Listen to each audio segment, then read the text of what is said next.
North Africa at night.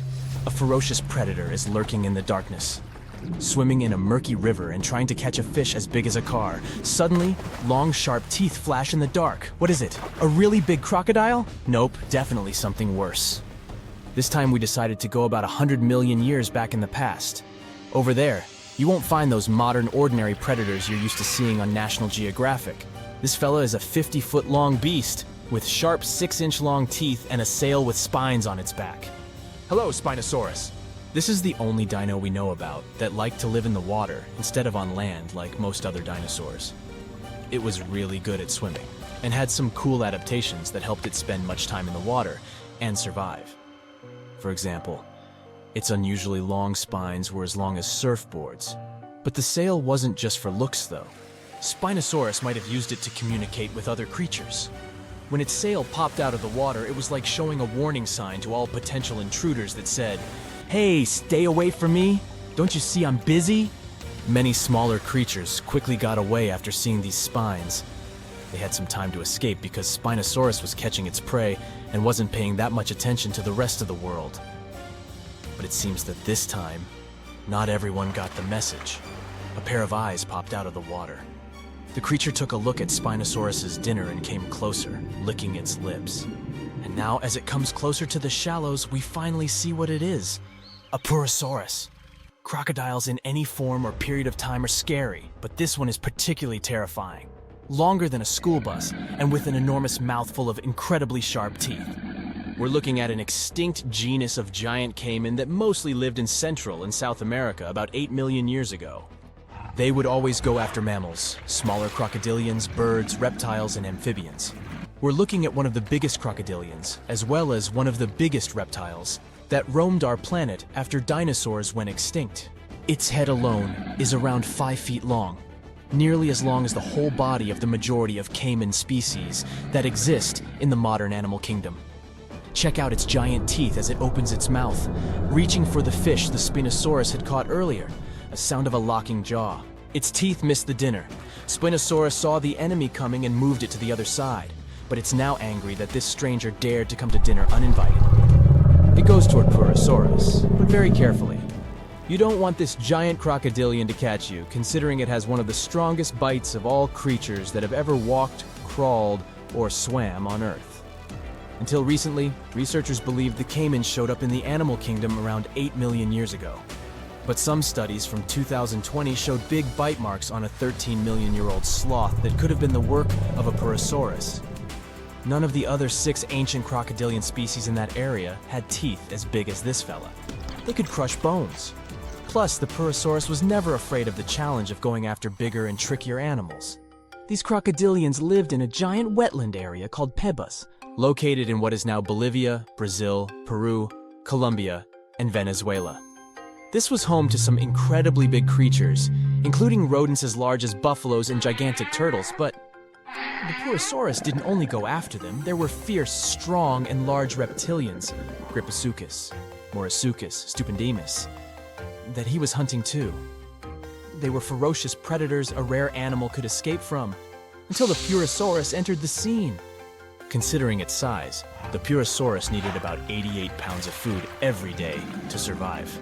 That's a lot of food, almost 20 times what the American alligator from modern times needs to thrive. The Spinosaurus tried to approach its enemy from the back, but it was hard to go past its giant 40-foot-long body. The Purosaurus kept clicking its teeth, trying to play its strongest card, to catch the opponent and drag it into the murky water. At one moment, the Spinosaurus took a look behind, wondering if it would be better to go in that direction. This giant caiman would certainly be slow on land. Okay, at least slower than it would be in the water. It roared. At least we imagine dinosaurs made such sounds. We believe it because of all those movies where the crew mixed the sounds different modern animals made to get the roar we'd associate with dinosaurs. Some believe dinos probably made sounds that reminded more of the way doves coo or ostriches boom, but it's too late. We're going for the roar here. It's way cooler. The Spinosaurus ran toward the water. It's not like it didn't stand a chance there. It did really well in the water. First, look at its long, sharp teeth, similar to those of a crocodile. They were perfect for catching fish, plus the animal could use them to defend itself. And its nose was placed higher on its snout compared to other dinosaurs. This way it could breathe easily, even when most of its head was underwater. And get this, its bones were very dense, kind of like the bones of modern animals that live in the water, such as manatees. This was like having built-in weights, which, again, helped this dino to dive into the water without too much effort. Plus, don't forget its webbed feet that looked like paddles and helped it swim faster. The Spinosaurus quickly swam, trying to escape its new enemy, but it seemed that was the thing Purosaurus was waiting for. It quickly got back into the water, while its eyes disappeared under the surface. Hey, what's happening down there? You can see some bubbles and concentric circles spreading across the surface. At one moment, the Spinosaurus showed up from the depths but quickly disappeared. It seemed that Crocodilian wrenched it into the depths. After a while, the Purosaurus came out of the water, getting closer to the dinner it wanted in the first place. Why didn't the dino make things easier and hand it over right away? Time goes by, but Spinosaurus is not showing up. You can't blame the poor thing for taking a chance, but I guess you can't quite escape a bite that's 20 times stronger than that of a great white shark. Plus, the Spinosaurus enjoyed the water, but it just wasn't a semi-aquatic animal like the Purosaurus. Maybe the outcome would be different if they were on land, but who knows? The Purosaurus really didn't have competition back in its time. Some researchers even believe that if the T-Rex lived at the same time as the Purosaurus, it wouldn't probably be able to survive the sharp teeth and incredibly strong bite of this gigantic crocodilian. The Purosaurus might have won this fight, but it doesn't mean it was invincible. It might have been the king of the jungle back in its time, but it couldn't defeat nature itself. As I've already said, this predator lived in Pebas. This was a prehistoric paradise until at some point, things started to change. The nearby Andes Mountains were still rising, and this is why the rivers and lakes in the entire wetland started to transform. The once massive wetland began to dry up and become smaller. This new environment wasn't suitable for giant animals anymore. Smaller creatures finally had an advantage. They could adjust better, which helped them survive in the changing environment. The bigger ones, like the Purosaurus, couldn't find enough food and adapt. They mostly depended on large mammals and other big animals. How else could they meet such enormous nutritional needs? So they slowly disappeared. The story ended there for the Purosaurus. But for others, it just started. That was the time when the Amazon River, as we know it today, started to take shape. Landscapes changed and new ecosystems formed.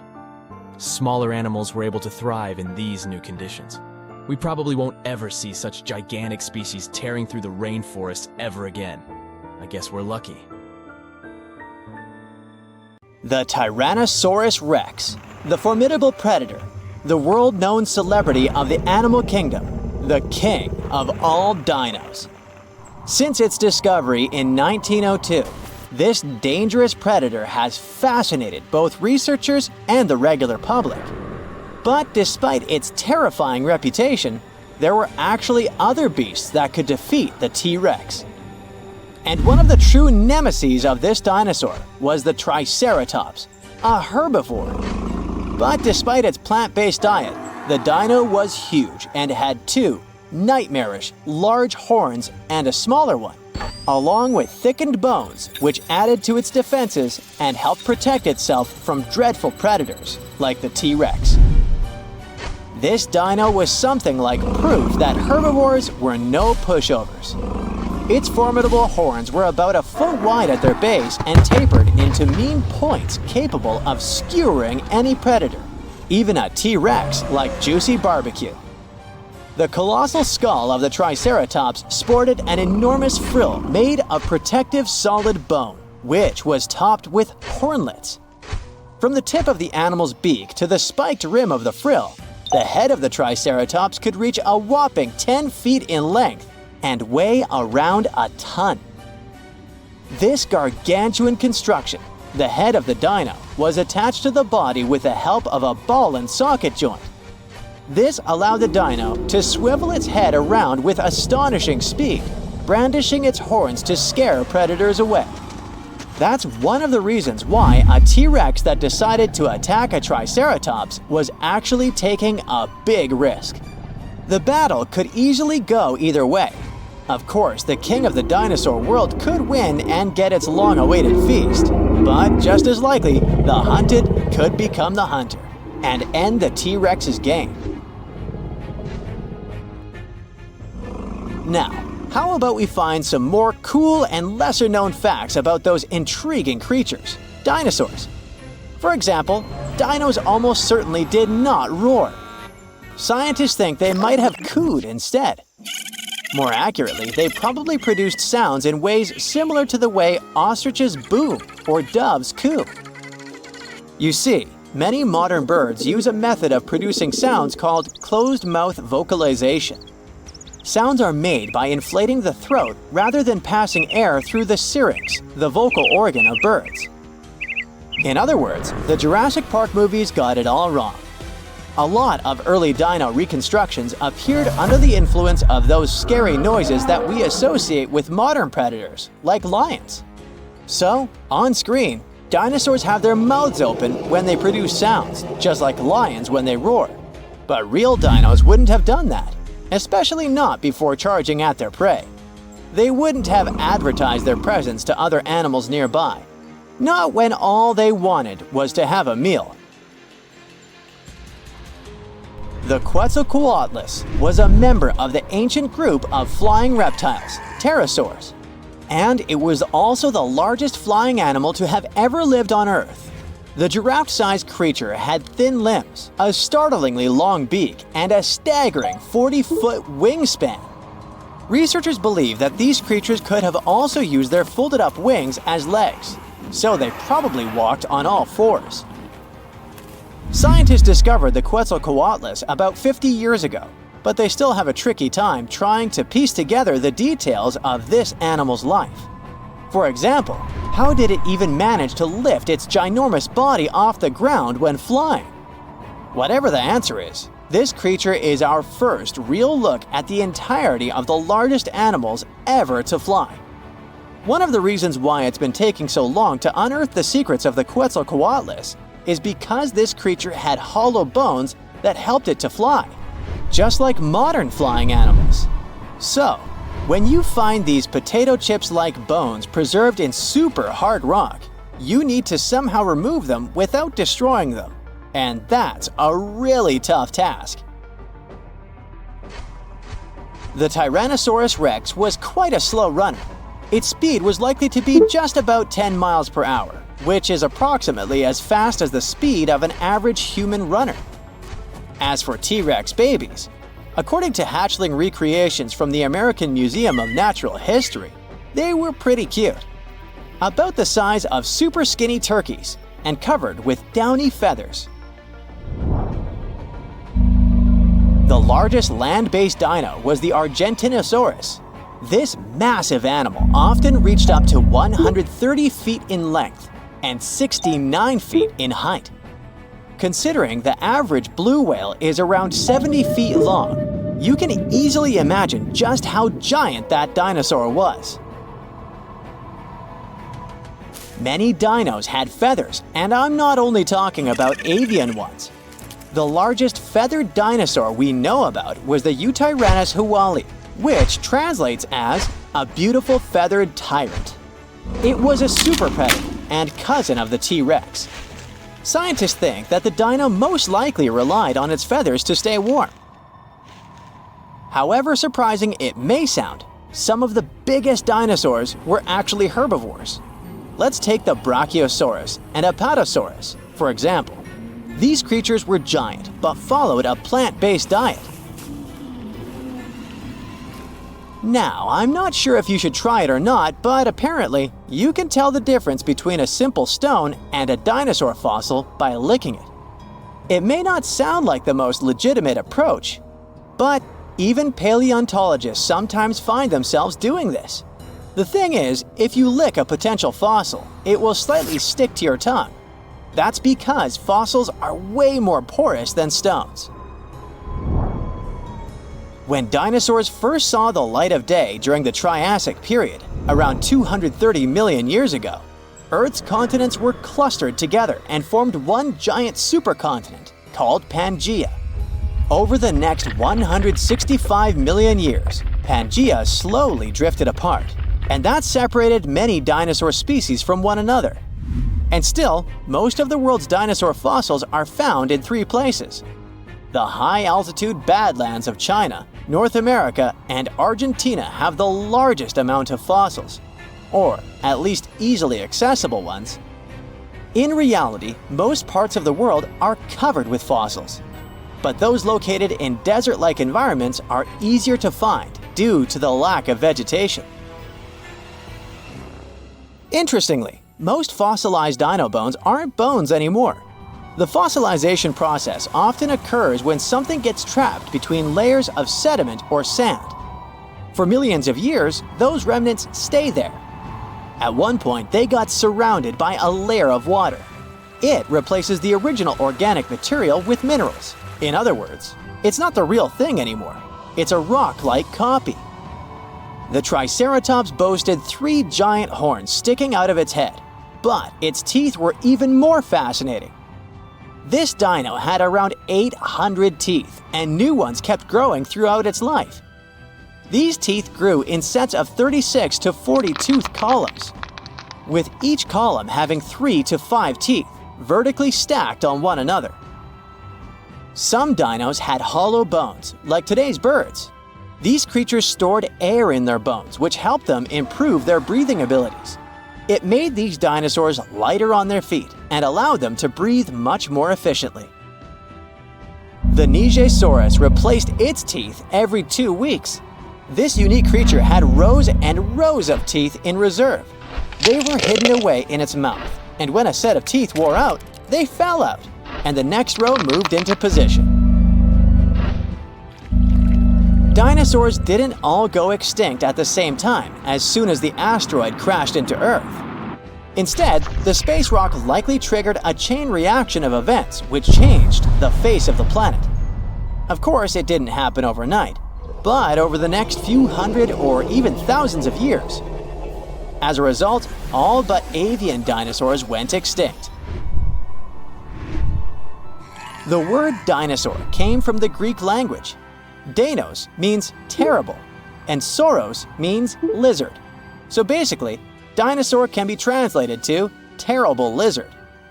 You may object that not all dinosaurs were terrifying predators. This name might be appropriate for the T-Rex, but not, let's say, the tiny May. Rumor has it that when Sir Richard Owen, an English biologist, came up with the name for dinosaurs, he used the word terrible in a different sense. He described those ancient creatures as fearfully great, as in far larger in size than any previously discovered reptiles.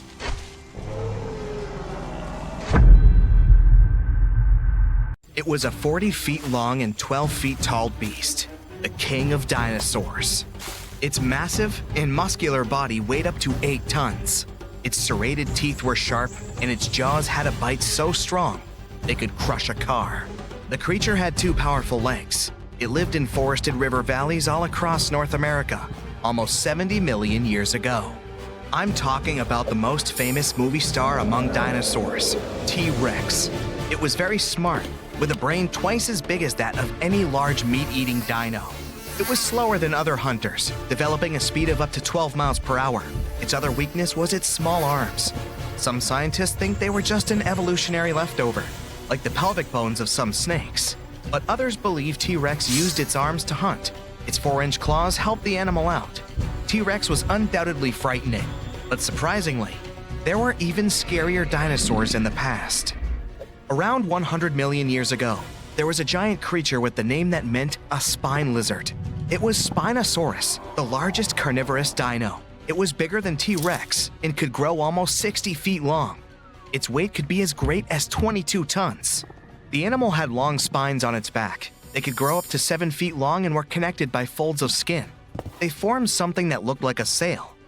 Some scientists think it was a hump Spinosaurus used to store water. This dino had dense bones and short hind limbs. Researchers believe that these dinos could use their flat and wide clawed feet for paddling. This was the first dino that could ever swim. Unfortunately, it couldn't process smells like most other theropods. These were a group of two-legged carnivorous dinosaurs that appeared on Earth 230 million years ago. That's why the animals the creature hunted could hide from it on land. The Spino-dino spent most of its time in the water. It roamed the swamps of North Africa and mostly fed on fish, big prehistoric sharks, and sometimes other dinosaurs. It had a long, thin, and narrow snout like a crocodile. Unlike other dinos of its kind, which had curved teeth, Spinosaurus had conically shaped straight teeth. Giganotosaurus, which is the Greek word for giant southern lizard, was considered the largest meat-eating dino until Spinosaurus was found. It lived around 100 million years ago in South America, around 30 million years before T-Rex appeared there. It was longer and taller, but more slender than T-Rex. And while T-Rex had 2 fingers, this giant had 3. It walked upright on its 2 big and very strong legs. Its tail was pointed and thin, which helped the creature make fast turns while running and keep its balance. The animal could move at a speed of up to 31 miles per hour. T-Rex's maximum speed was 25 miles per hour at the most. Any faster than that, and the giant could lose its balance and fall over. Giganotosaurus had 2 arms with sharp claws. It was mostly an opportunistic meat-eater feeding on everything it found on its way. Its bite wasn't as strong as T-Rex's, but it still managed to deal with some bigger animals, like herbivore dinosaurs. Maybe there was even an Argentinosaurus among them, the biggest animals ever found. It's hard to imagine how Giganotosaurus could take down a 50-ton beast on its own. That's why scientists think they may have hunted in groups. The animal's only weakness was its small brain. It was twice smaller than T-Rex's. This means the T could at least win a chess game. Big retractable sickle-shaped claws in the creature's feet are great for cutting. Ladies and gentlemen, welcome Utahraptor. That's a mini T-Rex that lived 125 million years ago. If a big T-Rex was coming for you, you could hide under a rock or some other place where it wouldn't be able to reach you. But there would be no place where its mini version couldn't follow you. Discovered in Utah, strong, toothy, and armored with huge claws, more than 9 inches long, an adult Utahraptor was 20 feet long and 5 feet tall at the hip. These creatures were covered in feathers. This is why fully grown animals look like gigantic turkeys. The Utahraptor's main weakness was their size. They were a bit smaller than many other dinos, but these guys made up for that by hunting in packs. Allosaurus, which means a different lizard in Greek, was a massive carnivore reaching 40 feet in length and weighing 2 tons. It roamed the Earth around 150 million years ago. Similar to T-Rex, this dino had strong back legs and a large snout. Its mouth was full of sharp teeth. The animal easily lost them when eating, but they usually grew back. Allosaurus was already fully grown by the age of 15, and its lifespan was around 28 years. The creature had a short neck and a long, narrow skull, disproportionately big compared to the rest of its body. This dino also had a pair of horns above its eyes and ridges along the top of its nasal bones leading to those horns. Allosaurus chased big herbivore dinosaurs. When several Allosauruses gathered in a group, they could take down even such colossal creatures as Apatosaurus. But scientists still doubt if they could cooperate, because these dinos were generally not too friendly toward one another. Some of the animal's bones had an hourglass shape, which made them lighter and reduced their strength. They were similar to the hollow bones modern birds have. Another weakness of this dino was its bite. It was less powerful than that of some modern animals, like lions, alligators, or leopards. Scientists think Allosaurus may have used its skull as a hatchet. The Rhizinosaurus was one of the freakiest dinos out there. It lived 100 to 60 million years ago. It had a very small head and bizarre feet with 4 toes, unlike their ancestors that had 3. Its body was covered with feathers. This weirdo had the longest claws scientists have ever recorded. They were 3 feet long each. These claws were curved and sharp. The dino used them to collect plants for lunch. Scientists are still not sure if this creature was a herbivore or carnivore, or both. The dino had a long neck. There were no teeth in its upper jaw. Its wrist bones were like the ones modern birds have. The Rhizinosaurus might have evolved from a meat-eating to plant-eating animal throughout time. Unfortunately, in comparison with meat-eaters, herbivore dinosaurs were much weaker, and still, those claws could make its enemies think twice. High-spined lizard, or a Crocanthosaurus, lived 110 million years ago. It was 2 feet shorter than T-Rex but had a similar body structure. Like T-Rex's, These creatures often went after bigger and more challenging animals. For example, with those backbones so hard, it seemed as if they were carrying a giant turtle shell, like Ankylosaur. The high-spined lizard was very territorial. It had a brain shaped like the letter S and an excellent sense of smell. What made a Crocanthosaurus vulnerable was its small arms. And still, the creature used them to hunt other animals surprisingly well. The dino pulled its catch close to its torso, which was like a hug you wouldn't be able to escape from. Diplodocus lived 150 million years ago. The 90-foot-long creature was possibly the longest dinosaur ever. Its tail, which could reach 46 feet in length, was the longest tail of any animal ever. And its neck was more than 20 feet long. The underside of the dino's tail had 2 rows of bones, which made the creature even stronger and more mobile. Diplodocus didn't look scary, long-necked, gentle, peacefully munching on plants, until it used its tail like a whip, making even the scariest meat-eaters back away. This tail was the center of the dino's mass, which was why Diplodocus could move very quickly. Scientists first thought, this is a lizard-like animal, but its posture was more like that of an elephant. Plus, Diplodocus had nasal openings on its forehead. The dino's weakness was its small teeth and weak force bite. Quetzalcoatlus was the biggest flying animal ever. It lived 70 million years ago and controlled the skies of North America. It was a toothy, pin-headed creature with a blunt snout. It was as tall as a giraffe and weighed 550 pounds. Quetzalcoatlus had a small torso and long neck and legs. Its wings were short compared to the rest of its body, but still long enough to stretch for 40 feet. Scientists think this animal could fly at a speed of up to 80 miles per hour and travel 400 miles in a day. This dino was weaker than, let's say, T-Rex or most other carnivores of that time, but it had powerful muscles, which helped the animal rise into the air in the blink of an eye. Harsh winds made this icy land unrecognizable. If you lived in Australia about 100 million years ago, you'd be wearing jackets and sweaters. But around 220 million years ago, this icebox of land was locked up in what used to be Pangaea. This supercontinent had Australia and Antarctica fused, including even South America and Africa. Scientists found out Australia was going solo at the same speed as your fingernails grow when it decided to cut ties with Antarctica. Before that, the Earth was just a giant floating ball of ice, and the sun wasn't as hot and fiery as today. You're walking along an icy path in the early Cretaceous period. You're looking for something to eat, but plant life is scarce. With no sunlight, there isn't any energy source for any edible vegetation, save for moss. So, finding a decent snack would be like bumping into a unicorn. You lurk around and find 3-toed footprints leading to what looks like a frozen forest. You follow them, but still can't figure out who these prints belong to. You reach a dead end with the snow up to your knees and realize you're stuck. Suddenly, you hear some growling not far away. You look to your right and see a large theropod walking towards you. It's almost as tall as a giraffe and has razor-sharp teeth on its jaws. Ooh, lucky you. This dino is a carnivore and probably the CEO of the prehistoric meat-eating world. Scientists have discovered at least 15 other dinosaur species, including a 22-foot-long polar carnivore and a smaller predator that could easily run away from its larger mates. You try to swim through the thick snow as the beast with those large teeth is making its way to you. Good thing some trees don't let it move quickly enough. You manage to find a good rhythm, lift each leg above your waist, and make it out in time. As it gets closer to you, you make it through the snow and duck between some bare trees. You were lucky this time, but it'll be back for you.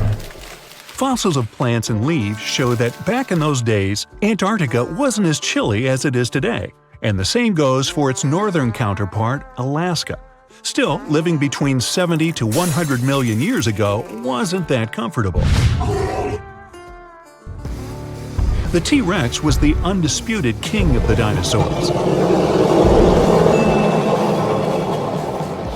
Scientists found bones and fossils from dry places like Montana and Texas, but they were shocked when they found T-Rex fossils in Alaska. There were also fossils of horned, long-necked, and feathery dinosaurs in the Arctic region. Even though the T-Rex was an apex predator, It wasn't as fast as you would expect, but its size was enough to make you run for your life. One of the T-Rex's favorite meals was a duck-billed dino as big as an elephant called the Edmontosaurus, which dwelled in frosty areas. These creatures were probably slow migrators and wouldn't have been able to find any shelter to live through the harsh conditions. Their jaws show they were plant eaters and had to find some greens to munch on wherever they went. They were constantly on the move since they strolled rather than ran. Scientists claim they would walk at an incredibly slow speed of around 1 mile per hour. Even a tortoise could outrun them. If you were a dinosaur during those days, then you'd face one of the most challenging decisions of your life. Live with mom and dad or get your own place. No, actually, the choice was to stay for the winter or flee. The dinos that remained in the frosty lands made nests and stayed for the whole year. Some scientists debate whether these polar dinosaurs were warm-blooded or cold-blooded. Mammals and birds have internal mechanisms to keep warm, like using their muscles and metabolism. That's why our bodies shiver when we're freezing. Reptiles need to bask under the sun or lie next to any heat-producing surroundings to absorb heat and charge themselves for the rest of the day, just like you charge your phone, but they didn't have phones then. You continue walking around trying to find something to eat. Your stomach is growling and you feel you're getting weaker. The wind picks up and throws some snow at you. Good thing you're wearing a thick coat and some proper leg wear. You're getting tired and need to find a place to rest. But out in the wilderness, staying in one place is like offering yourself as an open buffet to any predator. You sneak out and manage to get into a small cave to escape the upcoming blizzard. You start a small fire to keep warm, but you turn around and notice that the cave inside extends further. You quickly make a torch and walk inside. Scientists said that some dinosaurs might have burrowed to survive the storms. They found some structures in southern Australia that resembled a habitat for burrowing creatures around 100 million years ago. After walking for hours, you finally reach the other end of the cave. But this time the weather is a lot better and the sky is crystal clear. You notice small footprints leading to the river. Strangely, there's no icy crust on the water, so you cup your hands and take a few quick gulps.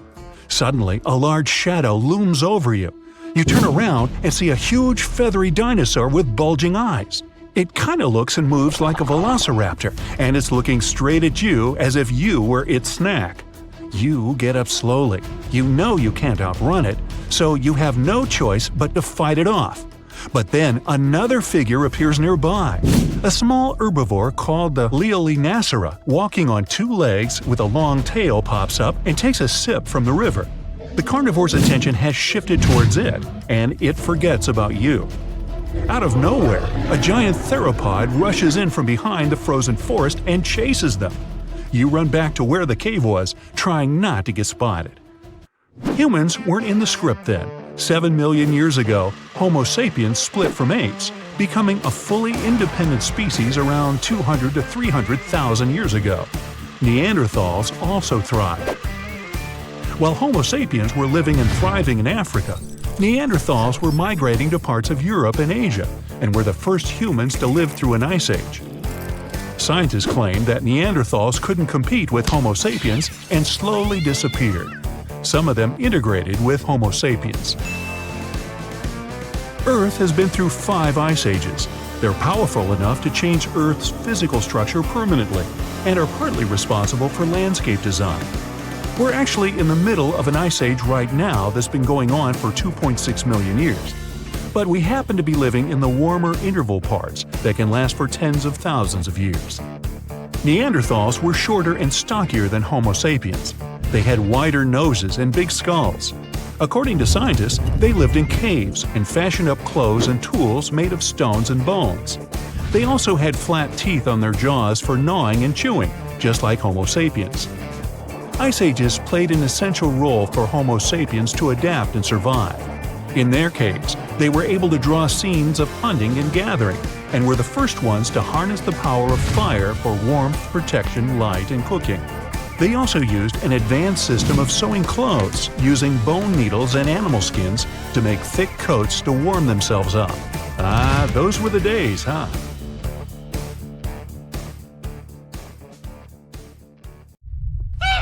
big herds of dinosaurs run through the forest. The temperature rises rapidly, and everything behind them begins to ignite. Some dinosaurs get stuck in swamps and can't get out. Pterodactyls fly over their heads as they try to avoid the blast wave that will soon cover the Earth. This event happened about 66 million years ago. It wiped out almost every living thing on Earth. Birds and flying dinosaurs were just about the only ones who could survive the most massive extinction event ever. Hey, don't blame me, I wasn't around then. Let's go down their evolutionary tree to look at the world's first bird, Archaeopteryx. It was about the size of a modern raven, but it looked like a small dinosaur with feathers. It had many small conical teeth, almost like alligators. It's because Archaeopteryx was closer to reptiles than to birds. However, its brain was 3 times larger than that of these reptiles. Although it had wings with feathers, it could hardly fly like modern birds. Its shoulder joints didn't allow it to lift its wings above its back, so it couldn't make a full wing beat. Most likely, Archaeopteryx was capable of gliding flights with small wing flaps. Evolution has led to more evolved species capable of full flight. Pterodactyls. These guys had no feathers, but membranes made of skin and muscle. Its wingspan was about the length of a human leg. It could fly perfectly and catch fish and small animals. Although flying dinosaurs could easily outrun terrestrial predators like velociraptors and T-Rexes, most of them didn't make it through the impact of a giant meteorite. Let's look at this event step by step to see how they got to our time. 10 minutes before the meteorite crash. A massive rock about the size of Manhattan Island is moving towards Earth in space. It weighs 460 trillion tons. That's like 3 trillion blue whales, the heaviest mammals that ever lived on Earth, and it's approaching our planet at 12 miles per second. At that speed, it could cross the Atlantic Ocean in just 4.5 minutes. That's twice as fast as our modern spacecraft could fly. 5 seconds before the meteorite crash. Ooh, this is getting tense. The Earth's gravitational force continues to pull the giant meteorite. It blows a hole in our atmosphere and creates a popping sound so loud you could hear it on the other side of our planet. All the animals on our planet wake up in a panic. They lift their heads up and see a huge rock that begins to burn through the air. Smaller fragments start to break away from the main meteorite. This fire is so bright that it shines almost like the sun. Flying dinosaurs and other ancestors of modern birds are the first to sense danger. They make a beeline to the sky and try to fly as far away from the impact site as possible to save their lives. The moment of impact. The colossal mass and velocity of the meteorite give it an enormous amount of energy. As soon as it touches the Earth, it causes an explosion of 150 trillion tons of TNT. The blast wave literally rips out chunks of our planet and throws them up. A huge wall of energy begins to move from the point of impact in all directions. It snatches the trees out with their roots and pushes them to the ground like dominoes. The shockwave completely wraps around our planet. This energy turns into heat. Everything around the impact site begins to ignite. Green jungles and trees turn into smoldering charcoal in seconds. The ground and rocks simply evaporate. The collision caused a massive earthquake. Some dinosaurs may have fallen into cracks that appeared in the ground. A strong earthquake caused a tsunami with waves higher than the Empire State Building. Dinosaurs that weren't trapped in the burning forest were washed away by the enormous waves. The dinosaurs of North America tried to escape by running to the north, but the blast wave inevitably catches up with them. Flying dinosaurs have no problem with earthquakes or tsunamis. They fly high enough to avoid the giant waves, but they will have to contend with continuously falling meteorite debris. 5 minutes after the meteorite crash. A meteor shower of giant rock fragments continues to fall to Earth. Some meteorites were the size of a car, others were more like a large building. Ashes and dust rise into the air. Their temperature is so high that they melt and turn into liquid lava and then fall back to Earth, causing more fires. Meteor showers cause trouble for flying dinosaurs too. They have to maneuver and dodge the falling red-hot rocks. The high temperatures are a huge problem for them because it might make them lose feathers. With no feathers, they aren't able to fly. 10 hours after the meteorite crash. The dinosaurs continuously ran north all this time. They found themselves in unfamiliar territory with many swamps. Giant dinosaurs like T-Rexes have legs as long as an adult human's height. They have a chance to get through this terrain, but if they fell, they could never get back up. The smaller dinosaurs, like Triceratops, had short legs and couldn't go through the dense swamps. 1 month after the meteorite crash. 15 trillion tons of ash were ejected into our atmosphere. A dark cloud blocked the sun, and the Earth was immersed in complete darkness. Surviving plants couldn't feed on the sun's energy and stopped producing oxygen. Surviving dinosaurs could hardly breathe because of the lack of air and a large amount of dust. The lack of sunshine in the sky made phytoplankton disappear. Many marine animals were left without their only source of food.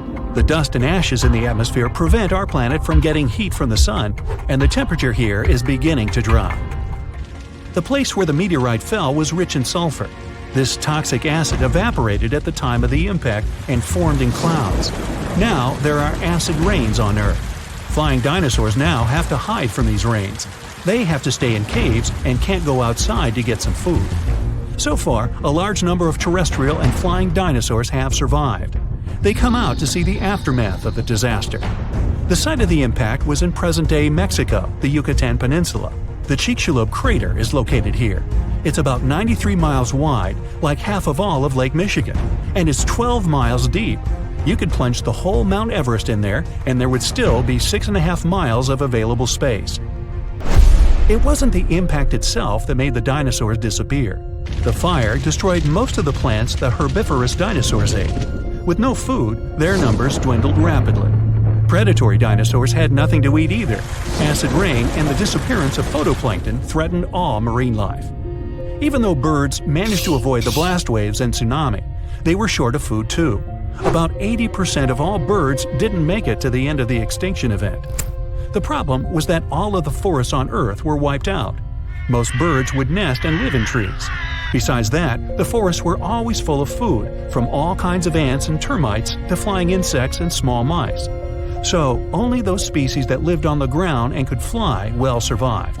Most likely, they fed on the seeds of small surviving plants. This habit made flying dinosaurs lose their teeth during evolution. Instead of jaws with a bunch of sharp teeth, they got long beaks to grab tiny seeds from the ground. Although Earth looks like a terrible place to live now, there's an evolutionary boom for birds. They have to travel long distances in search of food. Their wings get stronger. They also feel safe from predators who regarded them as food before. No T-Rex now catches a sleeping bird off guard. About 1,000 years after the collision, the first dense forests appear. It gives another boost to evolution. 1 million years later, forests full of food are populated by the ancestors of modern mouse birds. And 65 million years later, in modern times, we have about 10,000 species of birds. Pigeons, crows, eagles, and hawks, even penguins. These are all descendants of the dinosaurs.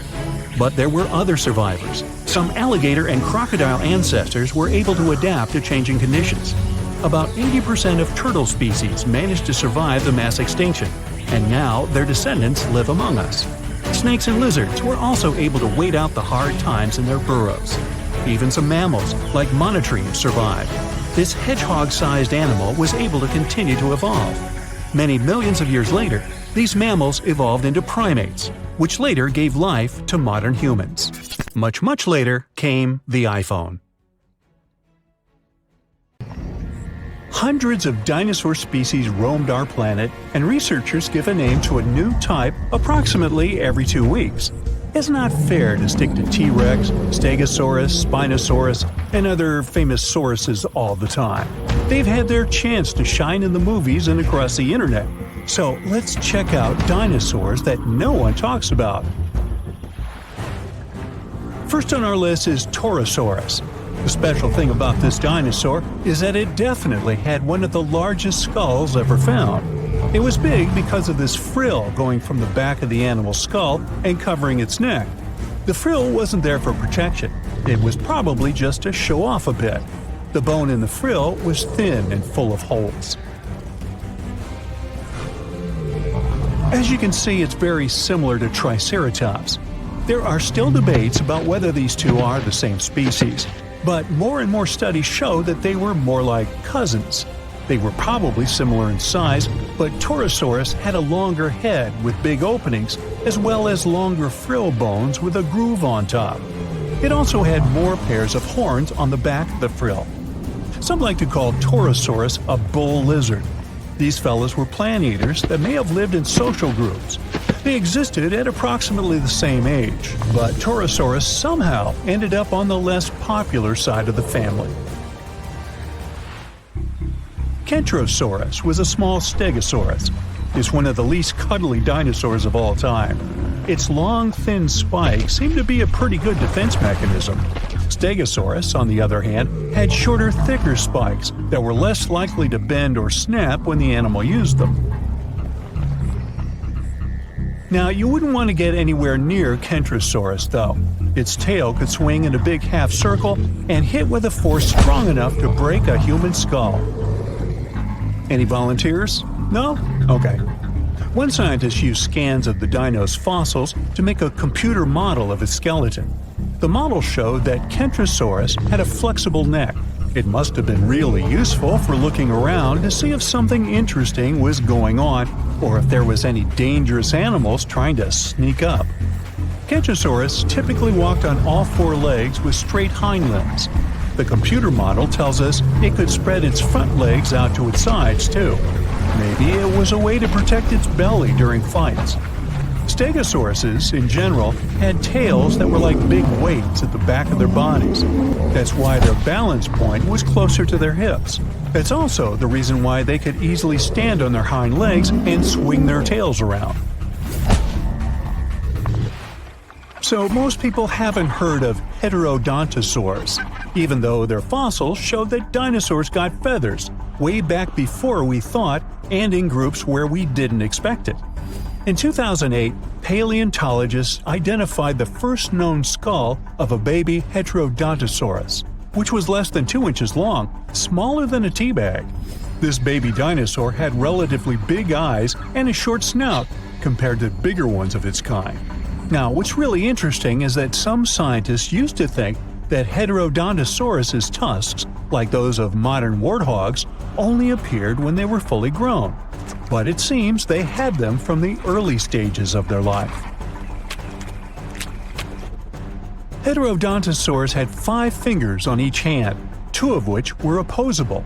It was a good tool, considering the animal probably ate both plants and meat. Humans have different types of teeth, some for biting, some for chewing, and also canines. But most reptiles have just one kind of teeth. Heterodontosaurus was special because it had 3 different types of teeth: small peg-like ones, big teeth resembling canines, and square-shaped teeth that did the cutting job. Scientists are not entirely sure how this creature used these different types of teeth. Maybe it was for digging up roots, breaking into termite nests, or even defending themselves against dangerous animals. Okay, say this name with me now: Psittacosaurus.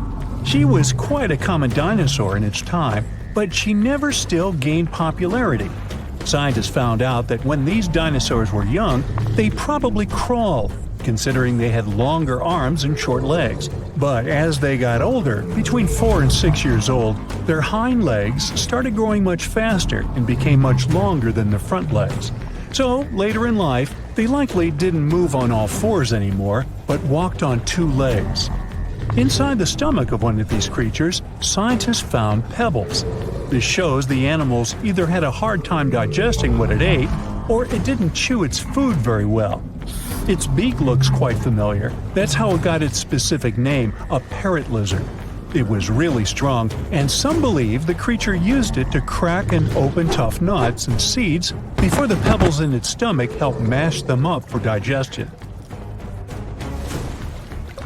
These guys might have been good at swimming. They had broad feet, and the shape of their tail could have helped them move in the water relatively easily. Some scientists even believe they might have spent most of their lives swimming in rivers and lakes. In 2004, researchers found something really sweet: 24 young parrot lizards huddled together. They were too big to be hatchlings, so it could be a bunch of teenagers who had left their nests and then formed a group where they could support one another and defend themselves better. But apparently, that plan didn't work out so well. Now, check this one out: Stygimoloch, or as they call it, Styx demon. We're looking at a peaceful plant-eating creature with bony spikes and knobs on its skull. Most scientists believe it was a younger form of this fellow, even though they used to think they were a separate species. Stygimoloch is smaller than its more popular cousin, but it's also more robust and has a pretty thick neck. This dinosaur, with small forelimbs and long hind legs 3 feet high, which is half as high as an average human. That doesn't sound dangerous in the world of giant and fierce dinosaurs, but the animal had a very thick skull roof. Maybe it wasn't the strongest tool to defend itself, but it probably helped in combat with rivals from its own species. They most likely headbutted to win the hearts of their chosen ones. But rivals from its own herd were a piece of cake compared to the predators that might have gone after it. After all, this dino lived at the same time as old T-Rex. Now, when someone tells you to picture a dinosaur, Chisaosaurus would probably be the last thing coming to your mind. It looks as if you've put together pieces of random animals and tried to make your friends believe this truly was a real animal that once roamed the earth. But it's actually a dino, with giant sharp claws on its forelimbs, a bulky body, and a long neck ending with a tiny head. Now, don't let the claws scare you though. These creatures didn't go after other animals since they were herbivores, but these claws could protect the animal from intruders and predators. The full scientific name of this creature describes it as a giant sloth-like reptile from China. This animal was one of the biggest and oldest members of the group where it belonged, which lived around 115 million years ago. No, I wasn't around then. At first, it was hard to tell which animals were related to this weird-looking dinosaur. But in the 1990s, scientists made a conclusion that they were modified plant-eating theropods, which is similar to carnivorous dinos. They also most likely had feathers and small wings, like some sort of a very big turkey. Today, I'm going to tell you about creatures that had unique features which allowed them to grow to incredible sizes. They were some of the most impressive animals to have ever existed on our planet. The Argentinosaurus is a genus of sauropod dinosaurs that lived approximately 97 million years ago in what is now South America. Scientists think it was one of the largest land animals ever, with a length of up to 100 feet and a weight of up to 100 tons. A farmer stumbled upon a giant leg bone while tending his cattle. That's how he discovered the first fossils of the Argentinosaurus in Argentina in 1987. Further excavations uncovered more bones, revealing a massive dinosaur that would have dwarfed most other animals of its time. The Spinosaurus, meaning spine lizard, is a genus of theropod dinosaur that lived around 97 million years ago in what is now North Africa. It is believed to be one of the largest carnivorous dinosaurs to ever exist, with a length of up to 60 feet and a weight of up to 23 tons. The Spinosaurus is known for its distinctive elongated sail-like structure on its back. It was likely used for thermoregulation. It also had long crocodile-like jaws that were lined with sharp teeth. This allowed the creature to catch and eat large prey, such as fish, crocodiles, and other dinosaurs. The first fossils of the Spinosaurus were discovered in Egypt in 1912. The sperm whale, Physeter macrocephalus, is a species of toothed whale that is the largest toothed predator on Earth. It also has the largest brain of any animal species. It is found in oceans all over the world and can dive to depths of up to 7,000 feet in search of food. You can easily recognize sperm whales by their massive, block-shaped heads, which can measure up to 1/3 of their total body length. They have dark brown or grayish-blue skin and a distinctive wrinkled appearance. The Titanoboa is an extinct genus of a giant snake that lived approximately 58 million years ago. It is considered to be the largest known snake ever. It could grow up to 42 feet and weighed around 2,500 pounds. The first fossils of the Titanoboa were discovered in a coal mine in Colombia in 2004. This discovery meant a lot because it provided insights into the size and behavior of snakes during the Paleocene era, as well as the overall climate and ecosystem of the time. The blue whale, Balænoptera musculus, is the largest animal on Earth, measuring up to 100 feet in length and weighing as much as 200 tons. These marine mammals are found in oceans all over the world and can live up to 90 years. Blue whales have a long, streamlined body that is usually blue-gray in color with mottled patterns. They have a small dorsal fin and 2 pectoral fins that are about 1/3 the length of their body. Blue whales feed on tiny shrimp-like creatures called krill, and they eat a lot. A single adult blue whale can eat up to 8,000 pounds of krill in a day. The Leadsichthus is an extinct genus of large, bony fish that lived during the Jurassic period, approximately 155 million years ago. It is believed to be one of the largest fish that have ever lived. Some estimates suggest that it could grow up to 55 feet in length. The first fossils of Leadsichthus were discovered in England in the 19th century, and more recent discoveries have been made in other parts of Europe, South America, and Africa. Despite its enormous size, the Leadsichthus was a filter feeder, similar to modern-day whale sharks, and likely fed on plankton and other small organisms. The creature did it by simply swimming with its enormous mouth open, filtering water through its gills. The pterodostro is an extinct species of flamingo-like birds that lived approximately 35 million years ago. They were relatively small birds with a wingspan of about 2-3 feet. And they were known for their distinctive long, narrow beaks equipped with comb-like structures used for filter feeding. The pterodostro lived in shallow bodies of water, like lakes and lagoons, and mostly fed on small crustaceans and other tiny organisms. The animal filtered them from the water using the comb-like structures on the inside of its beak while swimming through the water. The African elephant is the largest land animal on Earth and one of the most recognizable ones. There are 2 species of the African elephant, the savanna elephant, Loxodonta africana, and the forest elephant, Loxodonta cyclotis. You can see them in various parts of sub-Saharan Africa. These creatures can be identified by their large size, gray skin, and long trunks. African elephants can grow up to 13 feet tall and weigh up to 14,000 pounds, depending on the species and gender. It all started out as an ordinary working day for Gary Johnson, who was driving his excavator at a quarry in Oxfordshire. He was clearing the clay when, all of a sudden, he hit a bump. It turned out to be a huge footprint, and no animal from today could have possibly left it. Then, Gary noticed another huge footprint, just 10 feet ahead, and then another one. He soon realized those could be dinosaur footprints. And he was right. There were a total of about 200 huge footprints from 166 million years ago, or the middle of the Jurassic area, crisscrossing the limestone floor. Scientists started digging at the location in June 2024. The longest trackways they found are around 500 feet long. It wasn't the first major discovery in the area. Back in 1997, they found 40 dinosaur tracks nearby while digging in a limestone quarry. This time, the team took 20,000 photos of the new prints and made 3D models using flying drones. In total, there were 5 pathways at that site. 4 of them were made by sauropods, which were huge plant-eating dinosaurs that walked on all 4 legs. Their footprints kind of look like giant elephant prints, only way bigger, because these dinos could grow up to 60 feet long, about 2 times as long as a London bus. The 5th track might have come from a Megalosaurus, a carnivore. Its footprint looks like the kind you'd see in a cartoon.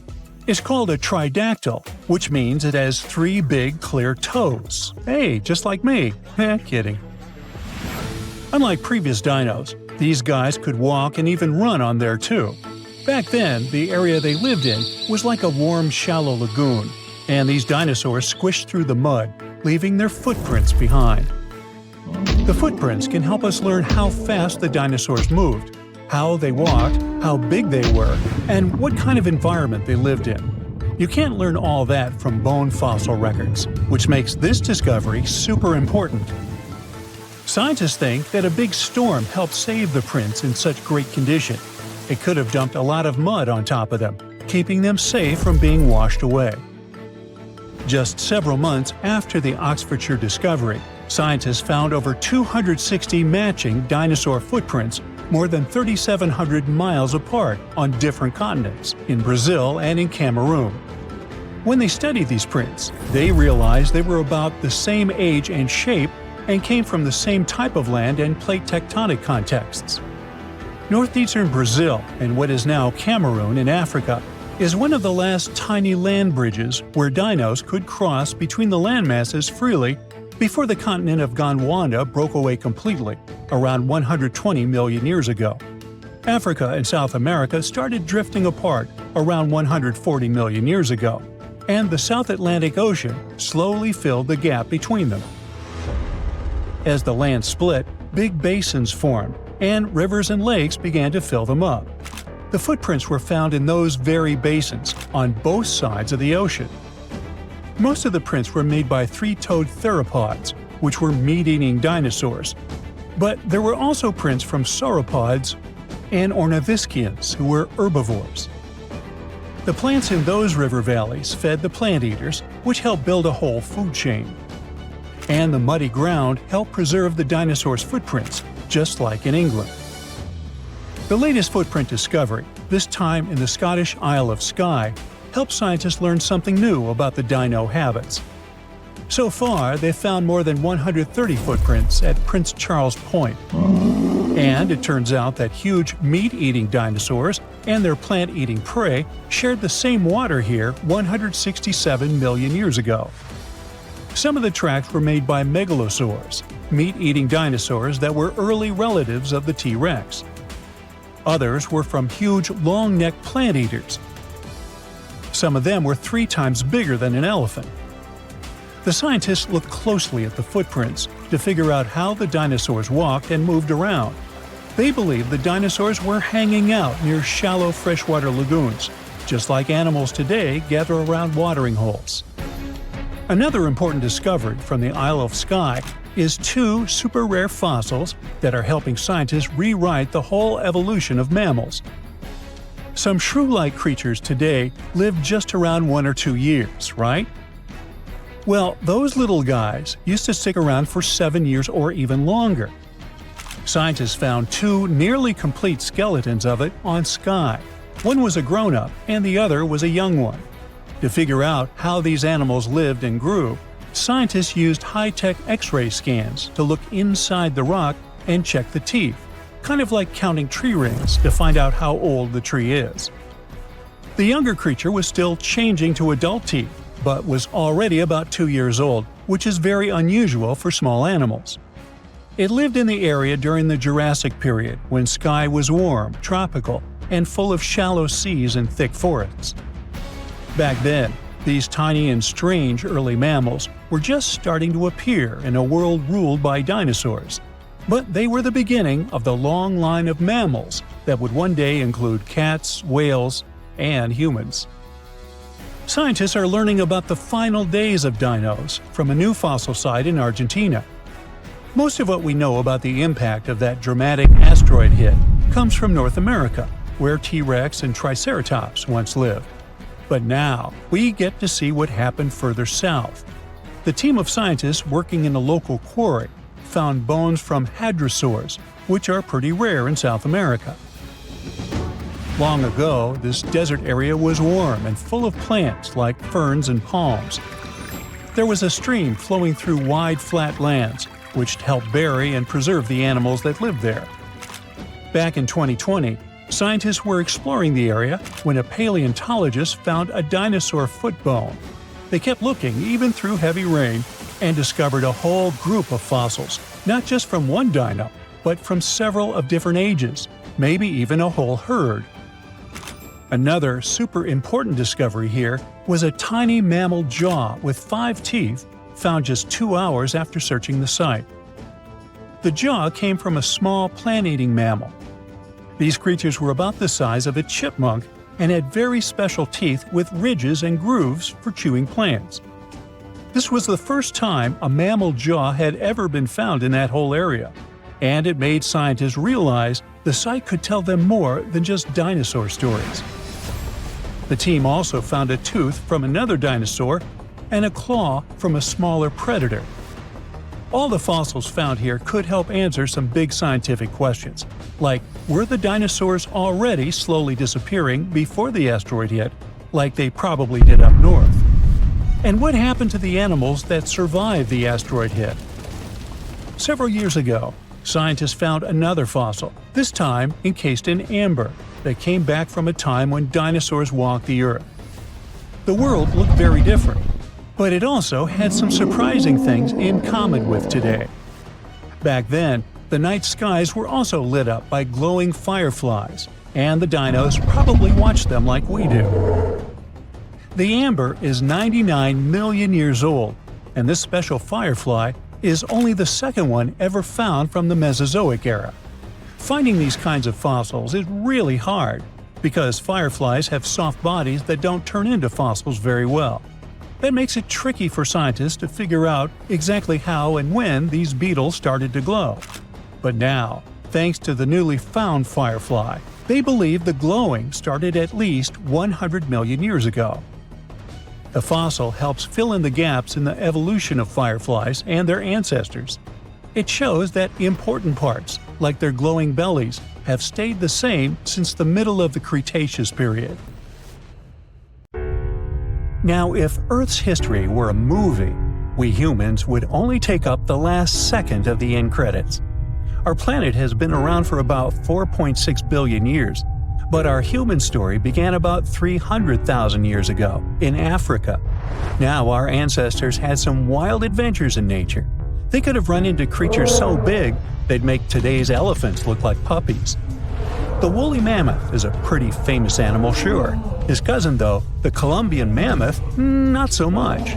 This giant used to roam places from Canada all the way down to Mexico. Unlike the furrier woolly mammoths, which hung out in colder places, these animals had shorter hair, resembling huge elephants. They also had incredibly large tusks, like 12 feet worth of spiraling, sturdy tusks. And they weren't just for show, they came in handy when facing predators. That includes our ancestors. If you think about sloths these days, you're picturing these adorably slow creatures. They couldn't possibly be in your list of most dangerous animals. Well, their grandparents might have. For starters, we call them ground sloths, and they vary a lot in size.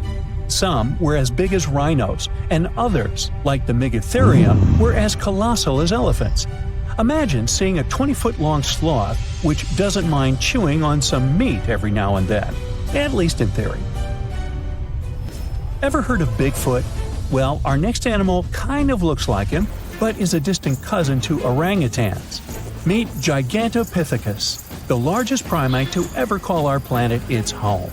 Standing tall at 10 feet and weighing more than 600 pounds, these animals were amazing to look at in real life. Unlike Bigfoot, they weren't constantly hiding. In fact, it's believed they were peaceful and gentle creatures. Sadly, they faded away about 100,000 years ago, mainly because their food sources slowly became unavailable. Those lush, fruity forests they called home eventually turned into dry grasslands. Next on our list is the cave hyena. Weighing a chunky 250 pounds and standing 3 feet tall, these beasts were as long as a grown-up lying down. What's even more interesting about these creatures is that they loved hanging out in groups. A pack could be as big as 30 of these animals, which meant they could easily take on even the biggest, heaviest mastodons. Our ancient families would have needed to stay alert around these hungry specimens. Sadly for these hyenas, about 20,000 years ago, their numbers started going down. Soon enough, they completely disappeared from the planet. Quick pop quiz. What's called a tiger but isn't really one? It's the saber-toothed tiger. I mean, sure, they belong to the feline family, but they aren't technically tigers. First appearing around 42 million years ago, in July, I think. Many of their kind were gone before we even showed up. However, early Americans might have bumped into a couple of specimens from this group. If that really happened, it would have been quite the encounter. Think of the biggest wild lion today or the hefty Siberian tiger. These big cats also had some incredible features hidden in their fur. They were good at sneaking around, hiding, and pouncing on mammoths bigger than themselves. Their bite wasn't that strong, but they could open their jaws wide, like twice as much as a lion. And although their teeth were a bit on the weak side, they had buff forearms to pin down their dinner, giving those big fangs a purpose. Not the kind of kitty you'd want to play with. Dire wolves made their debut about 250,000 years ago. They were like the gray wolves we know today, but a lot stronger. While wolves these days stretch out to about 6 feet and tip the scales at 170 pounds max, dire wolves were about 5 feet and about 150 pounds. Found all over North and South America, they had admirable jaws, biting nearly a third harder than their modern counterparts. Also, their favorite snack was horses. But just like many other majestic beasts of the past, they faded away around 10,000 years ago. Now, names can be deceiving. Take the American lion, for example. It's not really a lion, it's more of a panther's big cousin. The other part of the name is correct, though. They did live in America about 330,000 years ago. This feline was no lap cat either. They were at the top of the wildcat pyramid, weighing a colossal 772 pounds. That's like stacking 4 grown men on a scale. Even the mighty African lion would look a tad bit shy beside these beasts. With the muscle to take down a bison, you wouldn't want to accidentally interrupt their dinner. They parted ways with this planet around 11,000 years ago, right after the last ice age. Now, down in Australia, about 50,000 years ago, I wasn't around then, there lurked a relative of the Komodo dragon, the Megalania. Experts love to have debates on how big it was.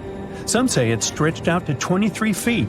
Others think it was just about 11 feet long. Either way, they were basically mega-sized Komodo dragons with a dangerous bite. If you think bears are already big and fluffy now, let's introduce the short-faced bear. While this big creature stood on its hind legs, it towered at 14 feet. With long limbs, they could outrun today's bears, hitting speeds up to 40 miles per hour. These ultra bears sadly disappeared around 11,600 years ago. Now imagine a crocodile. Okay, imagine that same crocodile, only supersized, with sporty legs, doing its thing in Australia about 1.6 million years ago. Well, say hello to the quincana. These crocs were extremely large, reaching 23 feet. And no, they weren't lazy river loungers. These creatures really love spending time on land. They evolved to have strong legs for their chases and razor-sharp teeth designed for slicing, not gripping. When did we stop sharing beaches with them? About 40,000 years ago. The name elephant bird might not sound familiar, but try to picture a bird that stood tall, as high as a basketball hoop at 10 feet, and weighed as much as a small car, 1,500 pounds. Their eggs were equally huge, like 150 chicken eggs bundled up into one. Now, as amazing as these birds sound, there's a lot we still don't know about them. They're hard to study, as most extinct animals are. Still, some recent studies have given us some clues. Scientists have been examining ancient molecules from their fossilized eggshells. It's an awesome piece of evidence, since these birdie shells were thick, preserving precious DNA inside. Plus, there are tons of these eggshell fragments sprinkled all over Madagascar's beaches. Because of these findings, we now know these birds were herbivores and loved eating leaves and seeds. We also know the tiny kiwi bird is its closest living relative. Now, dodos were these amazing birds we also used to share the planet with. They're like distant cousins to Asian pigeons. To give you some perspective, imagine a chunky bird weighing about 50 pounds. Similar to chickens, turkeys, and ostriches, dodos were also the types of birds that couldn't fly. Their wings were small, and they had the muscle strength of, well, a wet noodle. Now, you might have heard the word dodo used as a name for creatures that aren't that bright. Don't get confused, though, by this name. These birds were in fact intelligent. Scientists were able to figure that out by studying their fossils. It turns out that they were good at smelling stuff, unlike most birds that are all about the visuals. These creatures aren't around for us to study anymore, but that might change.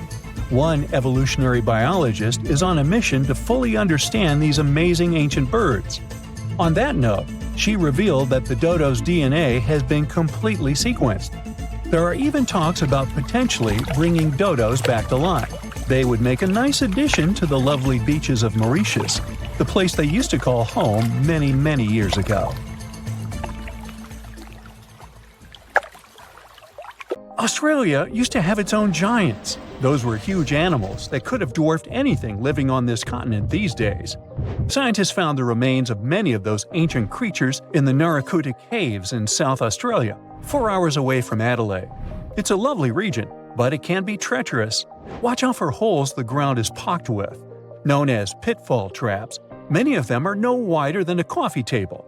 They're deep and plunge into the darkest of caverns. One of such caverns is called Victoria Fossil Cave, and it's a treasury that's been hiding the bones of around 45,000 animals for centuries. Some of the oldest bones belong to creatures far more terrifying than any animal you can encounter today. Those were the ancient Australian megafauna, huge beasts that roamed the continent during the Pleistocene epoch.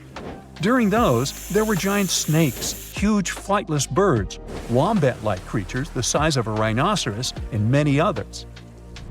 One of the largest examples of the Australian megafauna scientists have discovered so far is the Diprotodon. That giant herbivorous creature was 10 feet long and 6.5 feet tall, and weighed more than 6,000 pounds, about as much as a small Asian elephant. Even though this terrifying beast didn't eat meat, it could have smashed other animals with its sheer weight. Scientists have found the remains of hundreds of such creatures all over Australia, so it's safe to say that no other animal from that time or in that location was larger than this giant. Despite its creepy appearance, the Diprotodon was a relative to the modern-day wombat, and those are known to sometimes pounce humans. The Diprotodon had toes that pointed inward and were well suited for digging burrows. On the other hand, Diprotodon was a giant, and it was unlikely that it used to do so. It was likely a trait it had inherited from its smaller burrowing ancestors, or it could have used its claws to search for roots. This theory is supported by the fact that the animal's pouch was facing backward. It prevented any dirt from collecting inside while the creature was digging. Since this animal was so big, it didn't have to worry much about predators. Up until 60,000 years ago, when the first humans appeared on the continent, full-grown Diprotodons only had to look out for creatures like the quincana. Measuring in at a whopping 20 feet long, the quincana was a land crocodile. It lived in Australia from around 20 million to 40,000 years ago. It disappeared along with most other mega creatures of the last ice age. It's thought to be the result of the first humans coming to the continent. Even though the quincana was extremely fast and dangerous, it was possible that this creature got out-competed by human hunters who took all available prey. Unlike modern crocodiles that are mainly aquatic, that mighty beast was a land dweller. Scientists figured it out by studying the quincana's legs. They were able to support and carry the body clear off the ground. It means there was no escape for ancient people once the quincana spotted them. Modern crocodiles can only push themselves along on their bellies.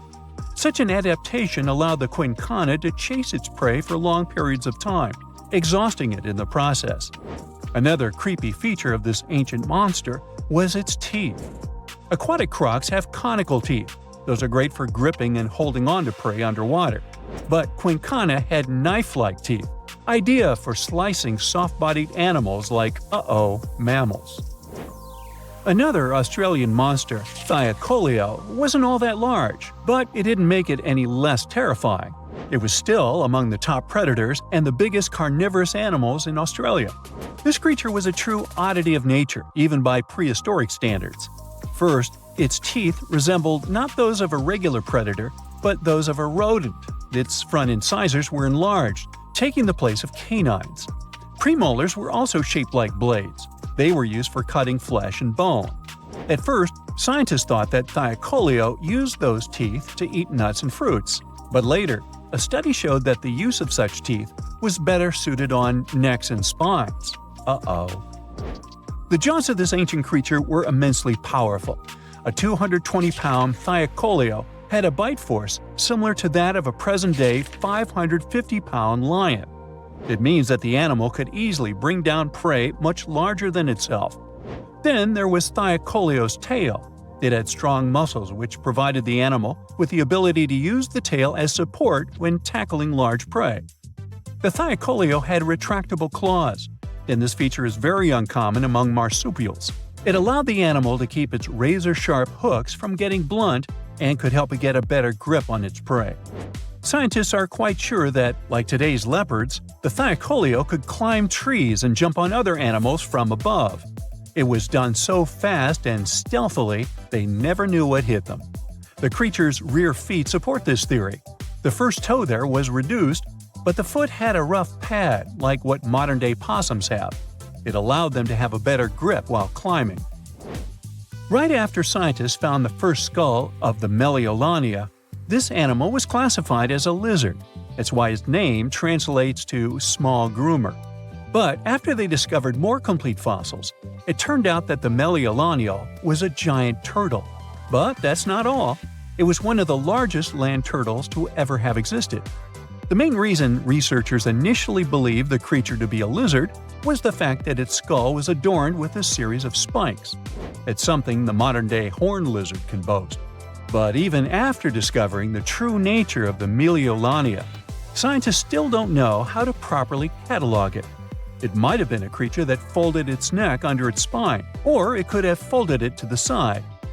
Beside those defensive mechanisms on its head, the Megalodon was also equipped with a spiked tail, which was probably used to prevent predators from attacking the animal from behind. Most species of the Megalodon disappeared around 2,000 to 3,000 years ago because of humans who hunted them to extinction in both Australia and on the surrounding islands. It took around 2 centuries for these turtles to go extinct in that region of the globe. The Megalodon was a giant Australian lizard that existed at the end of the Pleistocene epoch. It looked like a Komodo dragon and the Australian monitor lizard, which are both believed to be Megalodon's closest living relatives. Fossils tell us that the ancient animal was anywhere from 15 to 26 feet in length. Ow! The youngest fossil remains of this ancient Australian monitor lizard date back to about 50,000 years ago.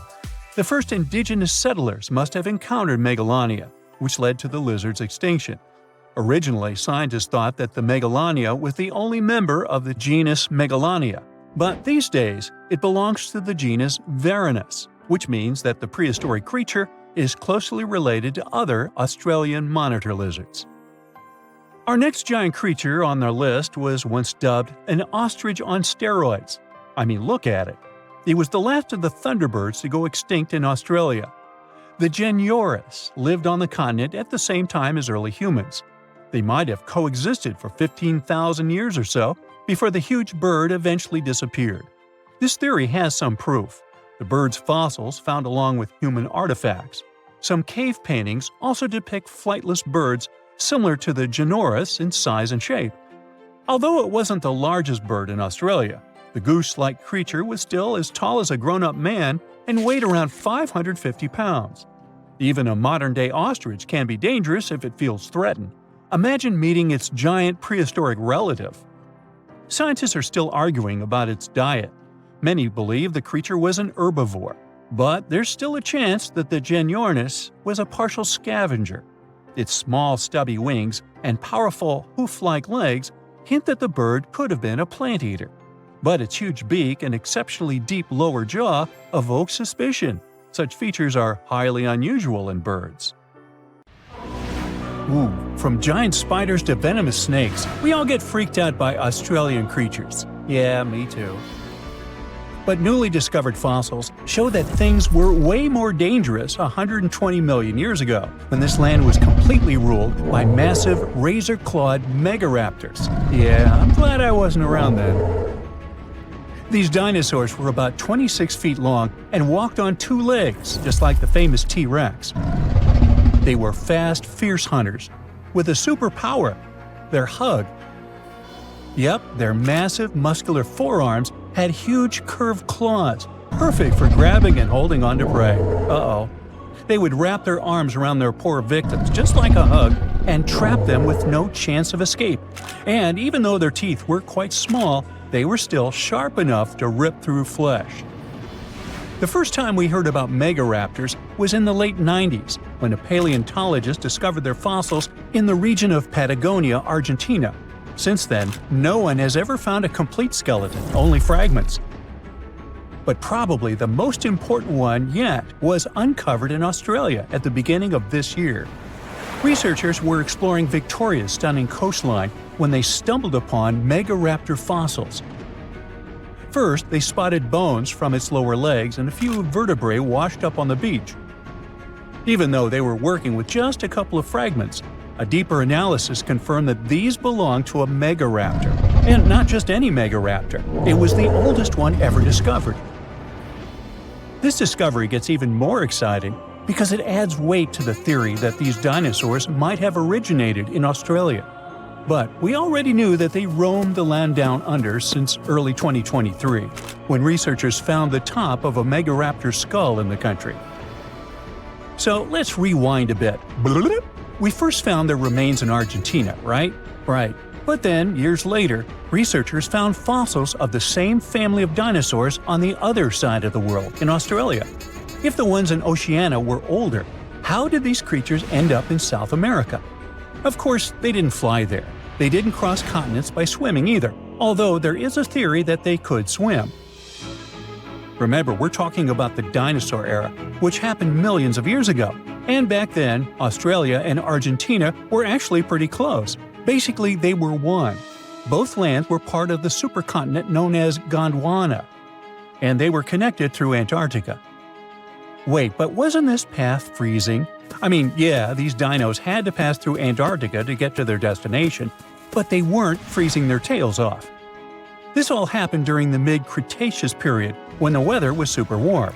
Back then, the poles were covered in plants, not ice. So let's just say they took full advantage of the good weather to make the crossing. Now, about 180 million years ago, Gondwana started to break apart. At some point, Australia drifted away from the supercontinent, cutting it off from other landmasses, including South America. That's why the same dinosaurs showed up in completely different parts of the world. Mystery solved. Now, let's get back to that recent discovery. The researchers didn't just find a few traces of megaraptors on the beach. In total, they uncovered 250 dinosaur bones at the site, but only 5 of them were really important. They belonged to 3 different species of dinosaurs that, as it turns out, all lived in Victoria at the same time. So yeah, we've already talked about those first 2 bones. They were from the megaraptor. Next, we have a shin bone from a Onenlagiine. That's my best shot at pronouncing it. It's a dino also known as the southern raptor. This is a type of dromaeosaur with a long snout. And the last 2 shin bones of different sizes came from a Carcharodontosaurus, whose name means shark-toothed lizard. This one is a particularly big deal for 2 reasons. Number 1, it's the first evidence that this species lived in Australia. And number 2, it was small, and that is pretty surprising since we've always thought of this species as being massive. Fossils found in Argentina, for example, show this dinosaur reached a length of about 36 feet. But the one in Australia was much smaller, measuring only around 6 to 10 feet long. And that's still plenty big. Basically, what we're saying is that the way predators were ranked in these 2 parts of the world was completely different. In South America, Carcharodontosaurs grew to massive T-Rex-sized giants, towering over megaraptors and dominating the landscape. But in Australia, it was the complete opposite. There, huge, powerful megaraptorids roamed the land alongside smaller Carcharodontosaurs. So the predator dynamic was different. And all of this just shows how unique the ecosystem in Victoria was back then. Although isolated dinosaur bones have been found in Western and South Australia, most of the fossils come from the eastern part of the country, like Queensland. And there, researchers dug up something really, really rare: a well-preserved dinosaur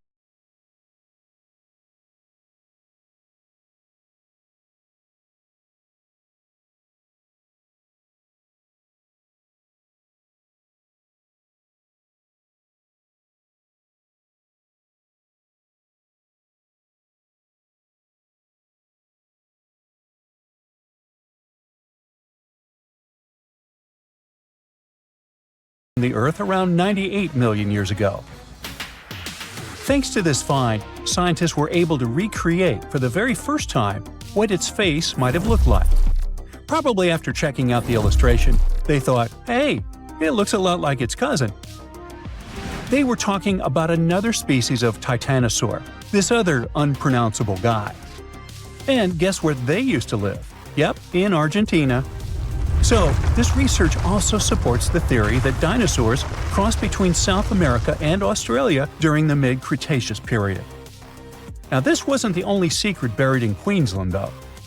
In 2024, researchers working there discovered the fossilized remains of a new species of pterosaur, about 100 million years old. These creatures were the first vertebrates that could actually fly, existing alongside dinosaurs. They were massive, powerful predators with wingspans of up to 36 feet. But these remains belong to a new species within the pterosaur group, which they have named Hakuna Matata, or something similar. Compared to their cousins, they were on the smaller side, with a wingspan of about 15 feet. Still, that's bigger than a snowy albatross, the largest flying bird we have today. This species of pterosaurs were terrifying beasts, flying over the ocean to hunt for prey. Once they spotted their victim, they'd snap open their 60-centimeter jaws, filled with sharp spike-like teeth, and, well, I guess there was no escaping that. The last incredible discovery we're talking about today also comes from Queensland. For over 20 years, students walked past a plain-looking rock at Biloela State High School completely unaware that it held 66 dinosaur footprints, and they date back about 200 million years. These prints were made by a group of these Latin-named guys. They were small dinosaurs with 3 toes on each foot, and it seems like they were all over Queensland around that early Jurassic period. The rock they found at the school worked like a snapshot, giving us a better idea of what these dinosaurs were like and how they behaved. After taking a closer look, researchers found that the footprints came from 47 individual dinosaurs. This group was probably walking along or maybe crossing a waterway when their footprints got marked in the white clay. And the study also discovered that they were likely moving at less than 4 miles per hour at the time. So we only discovered those marks in Australia.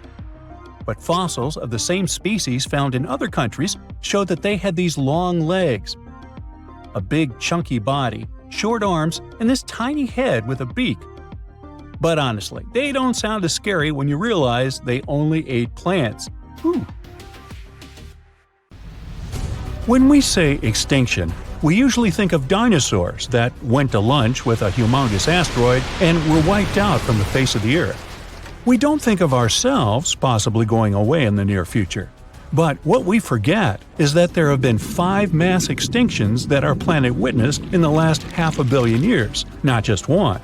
And we can be nearing the 6th one, where one of the species to possibly disappear are humans. The first great mass extinction came about 440 million years ago in the Ordovician period. Back then, life was mostly thriving in the oceans and along the coastlines. Biodiversity was great at the time. There were thousands of different species, trilobites, sea scorpions, and all kinds of weird-looking mollusks, and even fish. You name it, Ordovician had it. But then, the temperature around the planet started to drop. The overall warm climatic zones became colder and colder, until the oceans got covered with thick sheets of ice. Most of the marine species weren't ready for such abrupt changes. Imagine a trilobite serenely crawling along the bottom of the sea and suddenly bumping into a glacier. Yeah, it's like living your entire life in a beach bungalow, only to find yourself in an igloo one day. The event was dubbed Late Ordovician Glaciation, which led to Late Ordovician mass extinction. Over 60% of all species that lived in that period disappeared. Only ancient fossils were left for paleontologists to discover hundreds of millions of years later. Nobody still knows exactly what caused the temperature drop at the time. The main theory is that the CO2 levels in the atmosphere fell sharply. It led to cooling down the entire surface of Earth. But the reasons for such a collapse are still under debate. However, that wasn't the worst mass extinction event in the history of our planet. Despite more than half of all living creatures being wiped out, biodiversity on Earth restored itself in the following 5 million years. Life went on until another catastrophe struck. Within the span of 20 to 25 million years, from about 375 to 350 million years ago, several extinction events occurred. They were like pulses that damaged a lot of marine species. Arthropods, like scorpions and mites, lots of various fish, including sharks, all were in decline. Overall, more than 75% of all living beings disappeared back then, who were mainly in the oceans. The reasons for such events are even more unclear than those before the late Ordovician mass extinction. Most scientists now believe those waves were caused by changes in the sea level and a lack of oxygen in the oceans. A lot of plants quickly moved to land and adapted to living outside of water. And since they were the main source of oxygen in the ocean, all those fish and sea scorpions were in for a very unpleasant surprise. The booming growth of plants on land also removed much of the CO2 in the atmosphere and enriched it with oxygen instead. This led to an abrupt temperature fall again.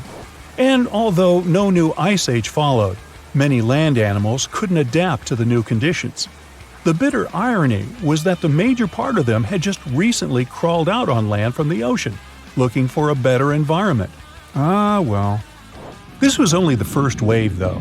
The reasons for the second one, that came about several million years later, are still unknown. Scientists think there could have been mass volcanic eruptions, or even meteor strikes, but those are just hypotheses.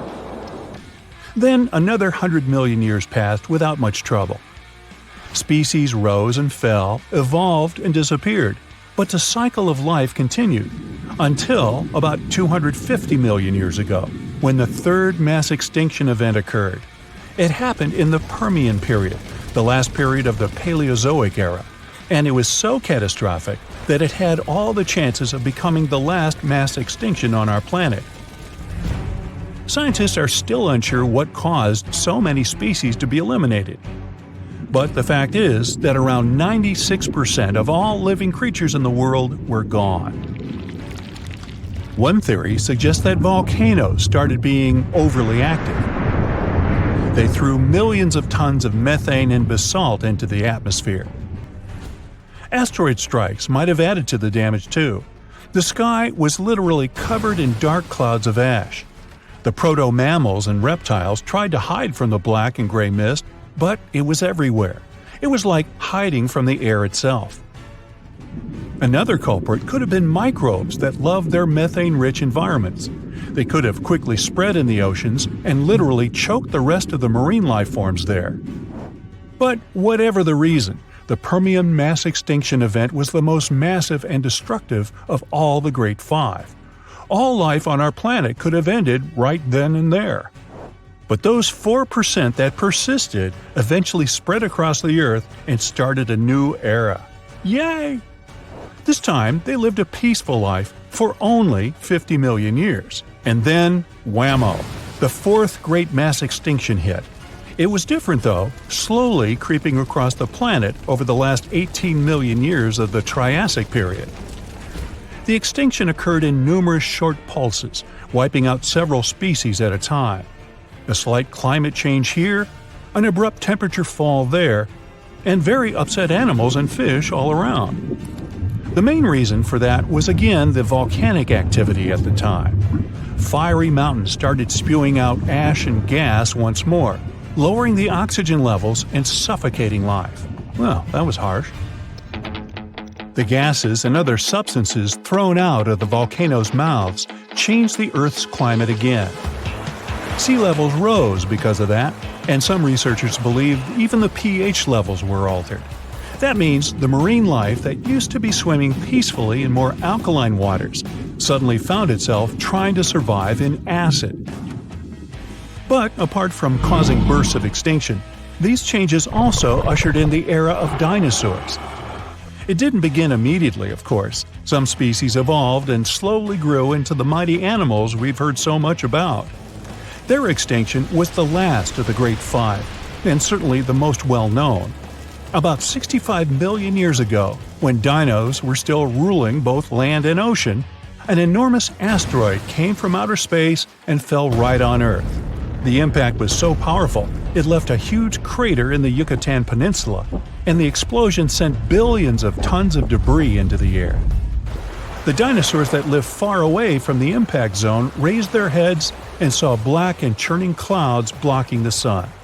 It remained for years, drastically dropping the temperatures.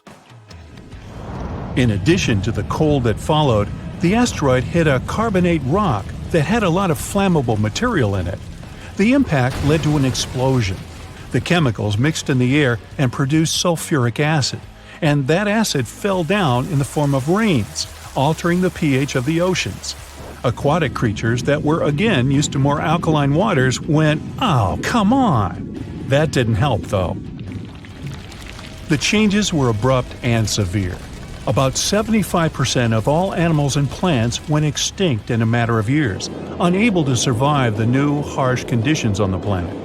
But some persisted. Many of them were reptiles, like crocodiles and turtles, which managed to survive even up to this day, looking almost the same as they did back in the dinosaurs' days. Others were mammals, which had lived in the shadow of the mighty dinos and hid from them in dark corners. But now that the giant animals were gone, they began to flourish, bringing in the Cenozoic era, the one that lasts to this day. And today, we might be witnessing the sixth great mass extinction. According to scientists, with the evolution of humans, a lot of different plants and animals have gone from the face of our planet, never to return. The good thing is, mass extinctions have always happened over a span of several million years, so we might still have time to recognize it, prepare, and counteract. What do you think? Shall we? So your starship is flying through space at 99.9% of the speed of light. Hey, aren't you cool? The stars turn into bright, continuous lines. Infinite outer space has shrunk into a tunnel. A bright flash ahead. Boom! Starship shoots out of the tunnel like a cork. You see the ancient Earth. The computer says you went back 70 million years. You're a paleontologist of the future who traveled through time for one purpose: to see with your own eyes the most underappreciated dinosaur in history. You have come down to Earth and are walking through the jungle. Suddenly, you hear a mighty roar. There's a dinosaur coming out of the trees. It's more than twice your height and weighs as much as 4 cars. Scientists have found only 2 huge arms left of this dino.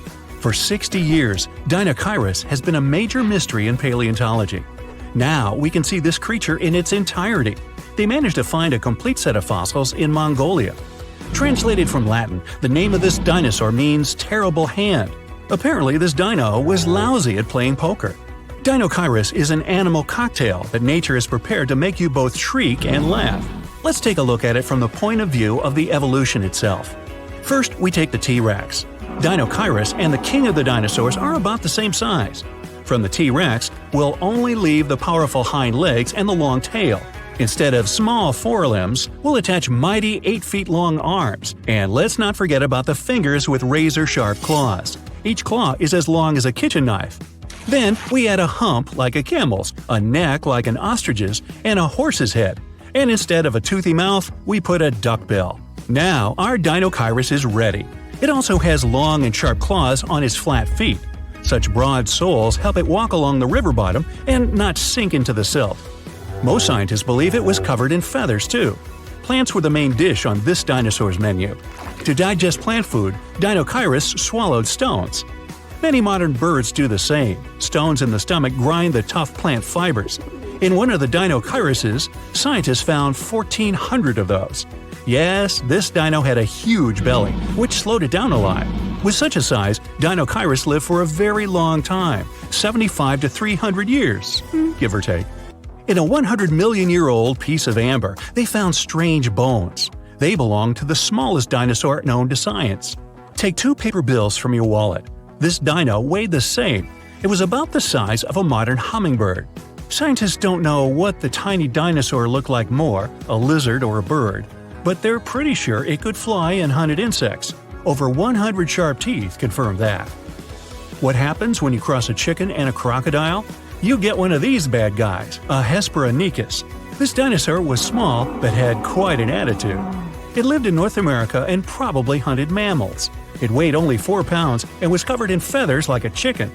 If the sloth was a dinosaur, it would look like a Suzhou lizard. It moved on 2 legs, was as tall as a modern giraffe, but weighed 3 times as much. Suzhou lizard had feathers on its body, and a long neck helped it look in all directions. Overall, the tail of this dinosaur made it look like a giant rat on 2 legs. When scientists first saw the fossils of this animal, they didn't believe they were real. The Hulscoraptor looks like a hybrid of a velociraptor and an ostrich, only this dino was the size of a goose. The creature's strong hind limbs confirmed that it could walk on land. The dinosaur hunted fish, diving underwater for its prey. Now, we're used to flying animals having 2 wings, but evolution loves to break the rules. The Microraptor had 4 wings. Strong feathers were attached to each of those. The dinosaur weighed no more than 2 pounds. Its feathers were black and shiny like a crow's. There are no birds on the planet that have 4 wings. That means they evolved from 2-winged dinosaurs. Microraptor was the dead-end branch of evolution that didn't give way to any new species of animals. It seems that this hard-to-pronounce guy, I'll give it a shot, Tanystrophus, was a dinosaur drawn for a cartoon, but it existed in reality and lived in the water. It weighed 300 pounds and was 20 feet long. Half of its body was a flexible neck the size of a green anaconda. Scientists don't know why the creature had such a long neck. Most likely the dinosaur used it to catch fish or play jump rope. Imagine that 66 million years ago, I wasn't around then, an asteroid didn't crash into our planet. The dinosaurs didn't disappear, and the mammals failed to dominate the Earth. This means the primates didn't evolve and remained in the trees. Who would have taken the place of primates in such a world? Many scientists believe it could be Troodon. The dinosaur had the largest brain relative to body size. It walked on 2 legs and was about the size of a human. Hypothetically, Troodon could evolve and become as intelligent as we humans are now. By the way, the smallest brain relative to body size belongs to Stegosaurus. It was the largest of the armored dinos. It was a plant eater, but its powerful tail and sharp spikes were feared by all hunters of the age. A Stegosaurus weighed almost 4 tons, but its brain was meh, not much larger than a hot dog. Pagomastax was no bigger than a domestic cat, and it ran wild and free in Africa 100 to 200 million years ago. Imagine a bipedal lizard that looks like a parrot.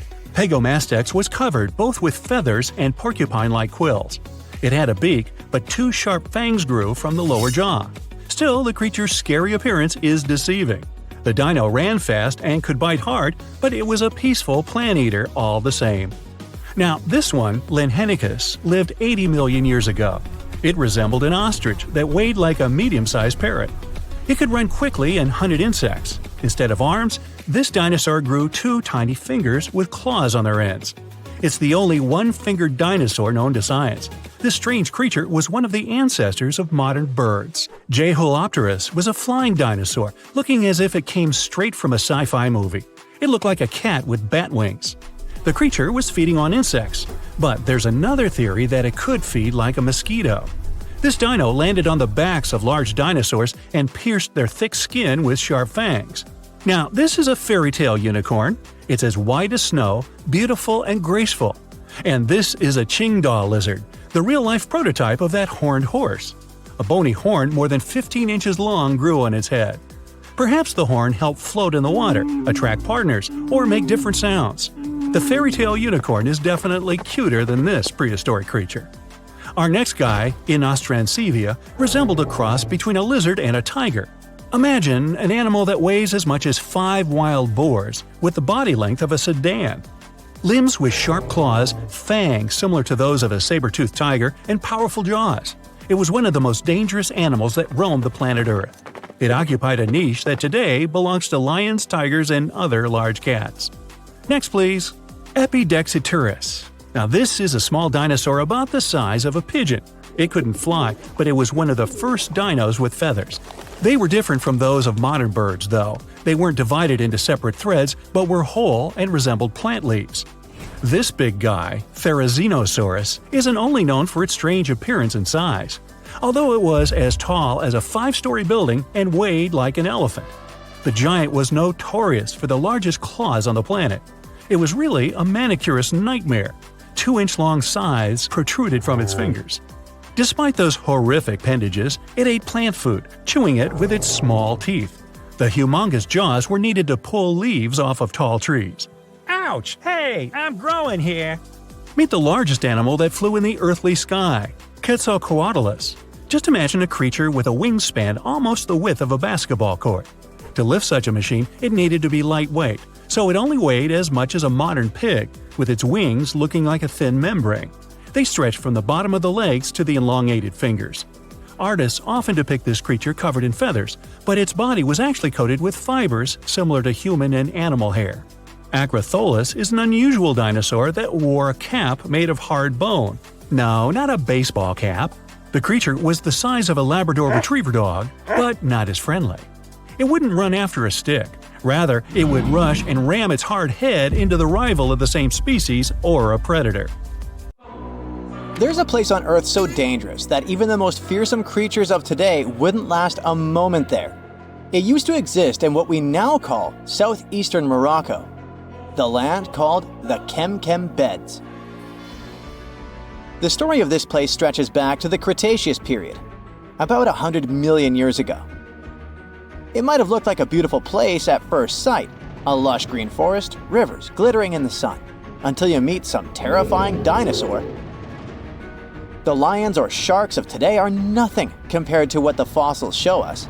The Kem Beds were dominated by terrifying predators, and above them all, 3 of the largest predatory dinosaurs ever discovered. For example, Spinosaurus. This dinosaur was unlike anything you can imagine. A half reptile, half monster standing over 50 feet tall, bigger than a T-Rex. This hybrid with a crocodile-like snout and a sail on its back hunted the forests.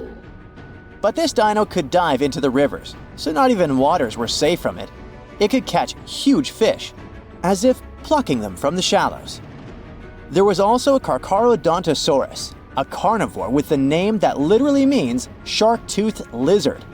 Its razor-sharp teeth could slice through flesh with terrifying ease. This monster stood almost as tall as a house and was faster, stronger, and more aggressive than nearly anything that had ever walked the earth. There was also Deltadromedus, a raptor-like dinosaur built for speed. It was a quick-moving ninja that stalked its prey with horrifying precision. Oh, and the skies were a fun place too, with all these pterosaur creatures flying around. These guys are often mistaken for flying dinosaurs, but they were actually a different kind, more like close cousins of dinosaurs. These majestic reptiles soared above the Kem Beds and had wingspans that could stretch up to 30 feet. The fingers were feathery, with a 4th finger kinda like bats. They could glide through the air so easily thanks to their super light skeleton. But it wasn't just the dinosaurs that made the Kem Beds so horrifying. The waters also hid their own dark secrets. They were home to giant, terrifying fish and crocodile-like creatures. Their jaws were strong enough to crush bone, and they were lurking beneath the surface, waiting for anything unlucky enough to stumble into their path. One of the river creatures was Sarcosuchus, also called the super croc.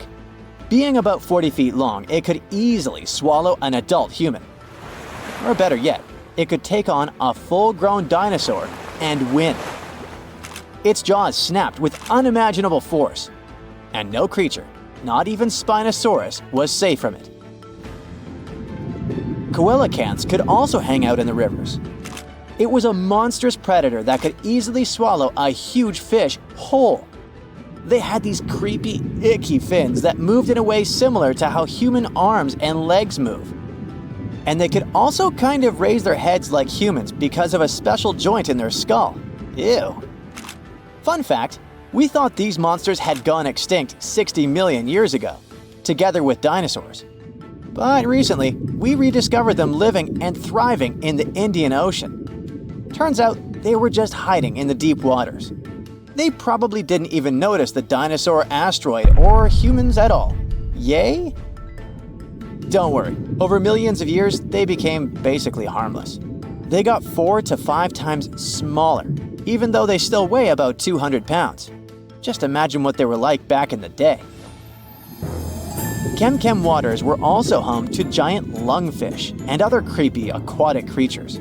So you couldn't even drink or take a swim safely without getting bitten by something. Whew, what a place. Even turtles there were the size of cars. Imagine trying to survive in a world where creatures like this are literally everywhere. And I mean everywhere. This place was unique not because huge beasts lived there, but because of the sheer number of predators. You might think, it shouldn't be that easy for all these predators to hang out in one place, right? And you're right. Seems like prey was scarce there. That's even more chilling. All the predators just wandered around, hunting whatever meager life remained. And if there's none, then fighting each other. For years, scientists have wondered why it was the case. Maybe that's just how life was back then. And all corners of Earth were crazy like that. Or is there something special about this place? Some even say that maybe it's just because we only found predators' fossils. Well, normal, friendly animals have disappeared, and that the fossil record might be skewed. But who knows? And the environment itself was just as fascinating as the beasts who lived there, just a bit more friendly. It's hard to imagine, but back in the day, this desert was a green paradise, humid and full of rivers. The heat of the sun scorched the land. The climate was hot, so hot that even the poles were warm. The weather there was extreme. Dry seasons followed by intense storms, which shaped the land and life. The giant rivers carved their way through this landscape. They stretched from the Sahara, emptying into the ancient Tethys Ocean to the north. If you were there, you'd see vast, interconnected basins, and beyond them, the central Atlantic Ocean. The floodplain stretched out beneath a sweltering sky. The rivers were just as wild as local animals, flowing lazily one day, but raging like furious beasts the next. At first, these rivers were powerful, carving deep channels through the land and creating wide sandbanks. But over time, they slowed down, and the landscape changed into shallow ponds and salt-covered flats. As water gradually faded away, it left behind a patchwork of wetlands and slow-moving waters. Right now, the Kem Beds is a vast, rugged desert where time has stood still for millions of years. If you visited it, you'd see a giant escarpment, its rocky face winding along the border of Morocco and Algeria, bathed in the sun's harsh light. Beneath your feet would lie layers of fossilized history. That's one of the reasons why scientists were long fascinated with this place. It must be one of the most comprehensive collections of fossils ever discovered in northern Africa. There are fossils from other parts of Africa, of course, like Egypt's Bahariya Formation. But they don't tell us much about life during this time, not like Kem. That's all because those rivers we mentioned in hotter and drier places, they've eroded or still remain buried under the sand. The first discoveries from Kem began in the late 1940s. A scientist named Schubert uncovered bony fish fossils among the escarpment near the Morocco-Algeria border. Just a few years later, a paleontologist, René Lavocat, took things to the next level. Traveling by camelback, he scoured the desert landscape and uncovered a real treasure trove of fossils. He found the partial skeleton of a massive herbivore dinosaur. Finally, at least one peaceful creature in the Kem Beds. This long-necked giant roamed the ancient river valleys and ate leaves like a good boy. For the next several decades, scientists only did small-scale fossil hunting expeditions to this place. There were modest discoveries made here and there. Then, in the 1970s, German paleontologist Helmut Alberti led his team to the Kem Beds, and that's when things took a wild turn. They uncovered fossils of prehistoric fish, crocodiles, dinosaurs, and pieces of the infamous Spinosaurus. Imagine being one of the scientists on that team. They were probably jumping from excitement. By the mid-1990s, the fossil game changed dramatically. Incredible new species were identified from the Chem beds. Over the years, the discovery pace has only accelerated. Paleontologists, armed with new tools and techniques, have uncovered more fossils than ever before, and there's only more to come. Now, thanks to new fossil discoveries and technologies, we're getting to learn more and more about the biology of dinosaurs. Some people don't need to know more than the fact that a few of them were colossal, terrifying, and vicious. But for those of us that do, the use of comparative biology, pigment analysis, and powerful new X-rays have allowed us to gain insight into specific features, such as their colors, eating behaviors, and the shapes of their tongues. Yes, that's right, the shapes of their tongues, which, for a long period of time, was something of a mystery. This is because soft, fleshy dinosaur parts are hardly ever retained in fossil form. But thanks to the discovery of some surviving hyoid bones, which are situated at the root of the tongue in front of the neck, we now have some insight. Most animals have this hyoid bone that anchors the tongue. The shape and complexity of the bone determine how free-moving the tongue can be. Scientists have discovered that nearly all dinosaurs had simple tongues that laid flat and were extremely similar to the tongues found inside the mouth of a crocodile today. Yeah, this crocodile. Go ahead and take a closer look. Nah, just kidding. Come on back. Let's take a look at some specific dinosaurs and start with a Brachiosaurus. Let me stick my neck out on the line by guessing that most of you will be familiar with this dinosaur because of its neck. You know, the one which was typically 30 feet in length. Despite its neck being its most distinctive feature, its name actually translates to arm lizard in Greek. It's common knowledge that the Brachiosaurus is one of the largest dinosaurs to ever have lived. On average, it reached 76 feet in length and 40 feet in height. That's roughly the length of 2 school buses and as high as a 4-story building. None of which were around in the era of the big guy here. Fragmentary leg bones and vertebra of even larger dinosaur species are known, but these skeletal remains are too incomplete to determine their exact size. So this guy may have been the largest dinosaur ever. A renowned herbivore, thank goodness. The Brachiosaurus is thought to have eaten up to 880 pounds of dry plant matter every day. Most of this was made up of coniferous trees, ginkgos, and cycads. This target might have been hard to hit for this dinosaur, as researchers have learned that its teeth were spoon-shaped and not ideal for chewing food. This means that the creature would have swallowed vegetation whole, as its teeth were suited to stripping it but not breaking up large chunks of plants. This, along with the dinosaur's body shape, suggests that the Brachiosaurus would have liked to feed as quickly as possible. Dinos like these didn't always make use of their ability to strip towering trees when dining. The Brachiosaurus traveled in herds, moving to the next location once they had exhausted all of the local vegetation. And I mean all of the local vegetation, not just that which hung high on trees. It's likely that the creatures supplemented their diets with vegetation at lower levels, especially after they'd done a number on all the nearby trees. This method of feasting was the most energetically appealing for this giant. By munching on lower vegetation, researchers believe that the dinosaurs saved up to 80% in energy compared to when foraging for high-up food sources. They have also discovered that the nostrils of a Brachiosaurus were on the front of its face and not the top. This is because we now know they roamed the fertile floodplains in their respective herds. For decades, it was believed that these creatures lived in deep, watery swamps. Let's look at another common misconception about a popular dinosaur. Please put your hands together for the Tyrannosaurus rex, which is arguably the most famous of all dinosaurs. Discoveries from the past 100 years have revealed that theropods had heavily feathered skin.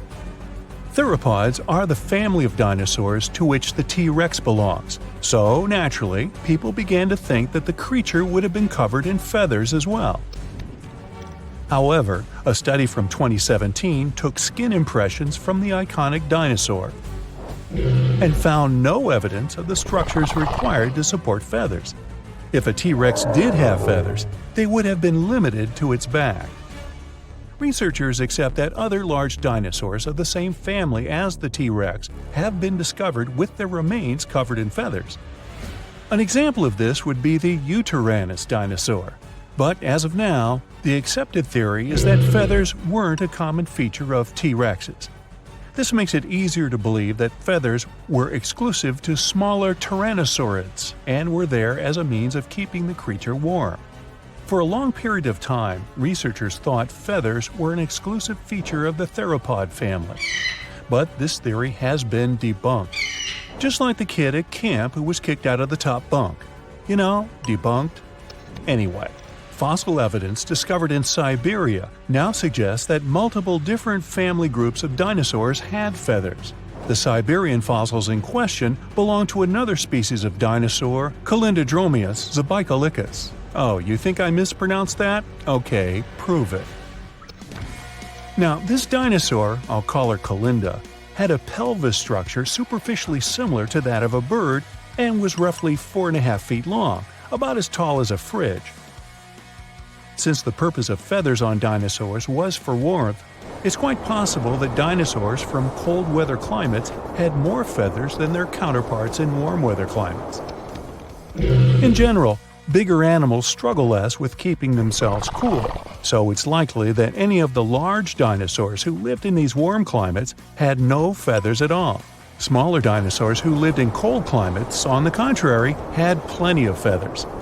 We now even understand what some of the designs and patterns of these feathers on dinosaurs looked like, thanks to the discovery of an ornithomimus, complete with feather and skin impressions. The name of this dinosaur is derived from Greek and actually translates to bird mimic. They were typically 11.5 feet in length, nearly as tall as a giraffe, and despite being omnivorous, had no teeth. Its other distinctive features include 3 fingers, which were all unusually the same size and length, and despite their thin-boned skulls, they also had large brain cavities. Their legs were extremely long, in particular their foot bones. Combine this with their toothless beaks and long necks, and yep, it must have looked a lot like an ostrich. Although they're not as big as the Brachiosaurus or dinosaurs in general, they are bigger than any other bird in the world. And it wasn't just the body limbs of an ornithomimus that made it resemble an ostrich. They also had very similar feather patterns. Their heads, necks, and lower legs were mostly bare of feathers, but the rest of their bodies were well coated in downy plumage. This is what you call a bird's layer of feathers as a whole. It's possible, like an ostrich, that the dinosaur would have used this unusual feather pattern to regulate its body temperature.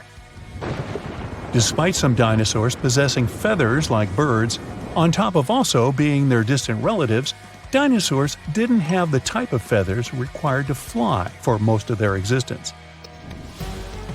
Feathers found in fossil impressions or preserved in amber have allowed researchers to gain insight into why these creatures weren't very aerodynamic. The structure of these feathers appears to be very simple, with a poorly defined and flexible central shaft.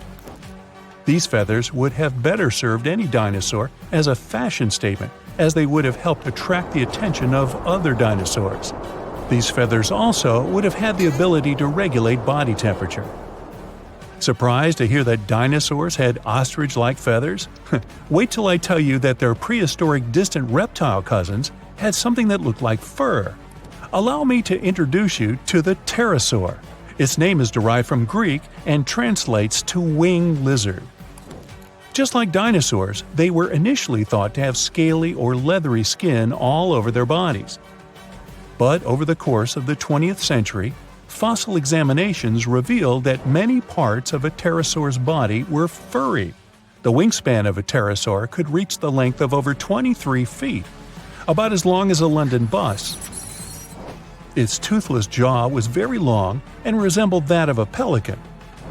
How could something that looks like a pelican be so terrifying? These creatures were coated in pycnofibers. Those were simple structures, feather-like in composition, but strand-like and fuzzy like fur. Further research suggests that some parts of the pterosaur's body had more complex kinds of feathers with branching strands. If this is accurate, it would be the first time feathers were found on an animal that was neither a dinosaur nor a bird. So, let's consider velociraptors as pets. Yeah, walking your dino in the park, playing fetch, and we probably could have it now if it hadn't been for those pesky asteroids. To be fair, we ended up with mammals, which, let's face it, it was a pretty solid trade. But here's the big question. Why didn't reptiles make a grand comeback? Why did mammals rise instead? The answer, believe it or not, involves fungi. Yup, the same stuff that gives you athlete's foot and ruins your leftovers also wiped out dinosaurs. Welcome to the weirdest twist in extinction history. It all started with a very bad day 66 million years ago, when a 9-mile-wide asteroid crash-landed in what's now Mexico. The space rock was moving so fast that it vaporized on impact, punching out a crater 10 times its own size. Now, if you remember anything from your physics class, and no judgment if you don't, high speed means high energy. And that energy turned into a blast wave and heat so intense it could have cooked anything in the area instantly. And it didn't stop there. Tiny molten rock beads rained down globally, generating radiation equivalent to 20 million megatons. Forests caught fire, wildfires raged across continents, and the sky filled with soot and sulfuric acid. Earth turned into a planetary air fryer. Then came the blackout. With all that debris in the atmosphere, half of the sunlight couldn't reach the surface, making sea surface temperature drop by 13 degrees Fahrenheit. Within just a few weeks, the planet entered a literal impact winter. There was no sunlight for at least 2 years, and Earth experienced a 15-year-long climate collapse while the dust slowly cleared. 75% of all animal species completely disappeared. Those that survived the initial blast faced tsunamis, starvation, and the collapse of entire food chains. If you were a big animal, say over 55 pounds, your chances were basically zero. And if you were a plant, forget about it. No sunlight means no photosynthesis. And that means no plankton, no trees, no grass, and eventually no herbivores, which means no carnivores either. It was a domino effect straight into extinction. The Earth became a cold, dark graveyard. But there was one organism that looked around and said, yeah, this is perfect. And it was fungi. Now, fungi thrive in moist, dark, and decaying environments. Like a world blanketed in ash full of dead trees and rotting animals. With no sunlight and plummeting temperatures, fungi had a once-in-a-lifetime chance to take over. And they did. Fossil records show widespread fungal contamination in the period after the impact. It was a global fungal bloom, like the moldy icing on an apocalyptic cake. Now, this was great news for fungi, but terrible news for reptiles. See, fungi aren't just harmless mushrooms. Many are pathogens, and they love cold-blooded creatures. Reptiles, including some of the dinosaurs that survived, were ectothermic. This means that they relied on external heat sources to warm their bodies. In a normal situation, a nice sunny rock would do the trick. Bask in the sun, raise your internal temperature, and fight off infections. It's like an induced fever, because, unlike mammals, like me, their bodies don't do it for them. And yes, I'm a mammal too. But, there was no sun, remember? And a cold reptile is a sluggish reptile. Their metabolism slows down, which might sound like a good thing, because it means they can survive on less food and oxygen. But in this new hostile world, it was a disaster. They had less energy to move, less energy to hunt, and couldn't even digest food properly. Their bodies were colder, weaker, and easier for fungi to invade. Reptile reproduction was hit hard too. Most reptiles lay eggs, which are usually buried in the soil or left in hidden nests. But with the soil now damp, cold, and riddled with fungal spores, those eggs became easy targets. Spores penetrated the thin eggshells, destroying the embryos before they could hatch. So not only were adult reptiles struggling to fight infections, but their future generations were being wiped out in the nest. This vulnerability isn't just ancient history. We still see reptiles and amphibians struggling with fungi today. There's a type of fungi, hey, you try to pronounce this, that decimated frog populations. And reptiles in colder or poorly maintained environments have to deal with fungal skin infections. Which brings us to the protagonists of the era, mammals. At the time of the impact, mammals were tiny, scrappy creatures about the size of a rat. But they had a secret weapon, actually several. First off, mammals are warm-blooded, something scientists call endothermic. They produce their own body heat, and that alone gives them a major edge, because most fungi can't tolerate temperatures above 98.6 Fahrenheit. So, while reptiles were freezing and being turned into fungal buffets, mammals were literally too hot to handle. Their warm bodies acted like natural shields against infection. And then there's reproduction. Mammals carry their young inside their bodies. This means that their developing babies were safe and warm, insulated from the hostile external environment, instead of being exposed to the unfriendly world, protected just by a fragile shell. No eggs? No problem. Their metabolism was another secret weapon. Their fast-burning energy systems let them move more, hunt more, and eat more. And because they were small, they didn't need a lot of food. And here's the cool part. Mammals probably ate fungi. Yep, the same organisms ruining the lives of reptiles. And this fungal diet might have helped them boost their immune systems, giving them an evolutionary edge. Over generations, this resistance was passed down, which explains why fungal infections mostly give us an annoying rash, but still wreaks havoc among reptiles. Of course, not all dinos were cold-blooded. In fact, some massive creatures, like the T-Rex, were warm-blooded. But, warm-blooded or not, their size worked against them. You know, giants need giant meals, and in the post-impact world, those meals didn't exist. Being warm-blooded helps, sure, but not when you're too big to feed. Small dinosaurs, however, were a different story. Some survived, and we call them birds. Their small size meant they were lighter and needed less food, and their feathers helped with insulation. Being able to fly was also a flex, since they could reach food in higher places. Their beaks and guts were adapted for flexible diets, and bigger dinos were definitely picky eaters. Evolution did its thing, and the line between birds and dinos blurred forever. The same survival playbook worked for mammals. Small size? Check. Safe reproduction? Check. Versatile diets? Double check.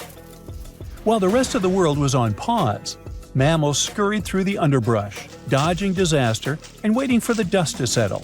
And then it did. The sun eventually came back. Plants started growing again. Life rebooted. But this time, the stage was different, with big reptiles mostly gone. No more towering predators, no more thundering herds of horned beasts.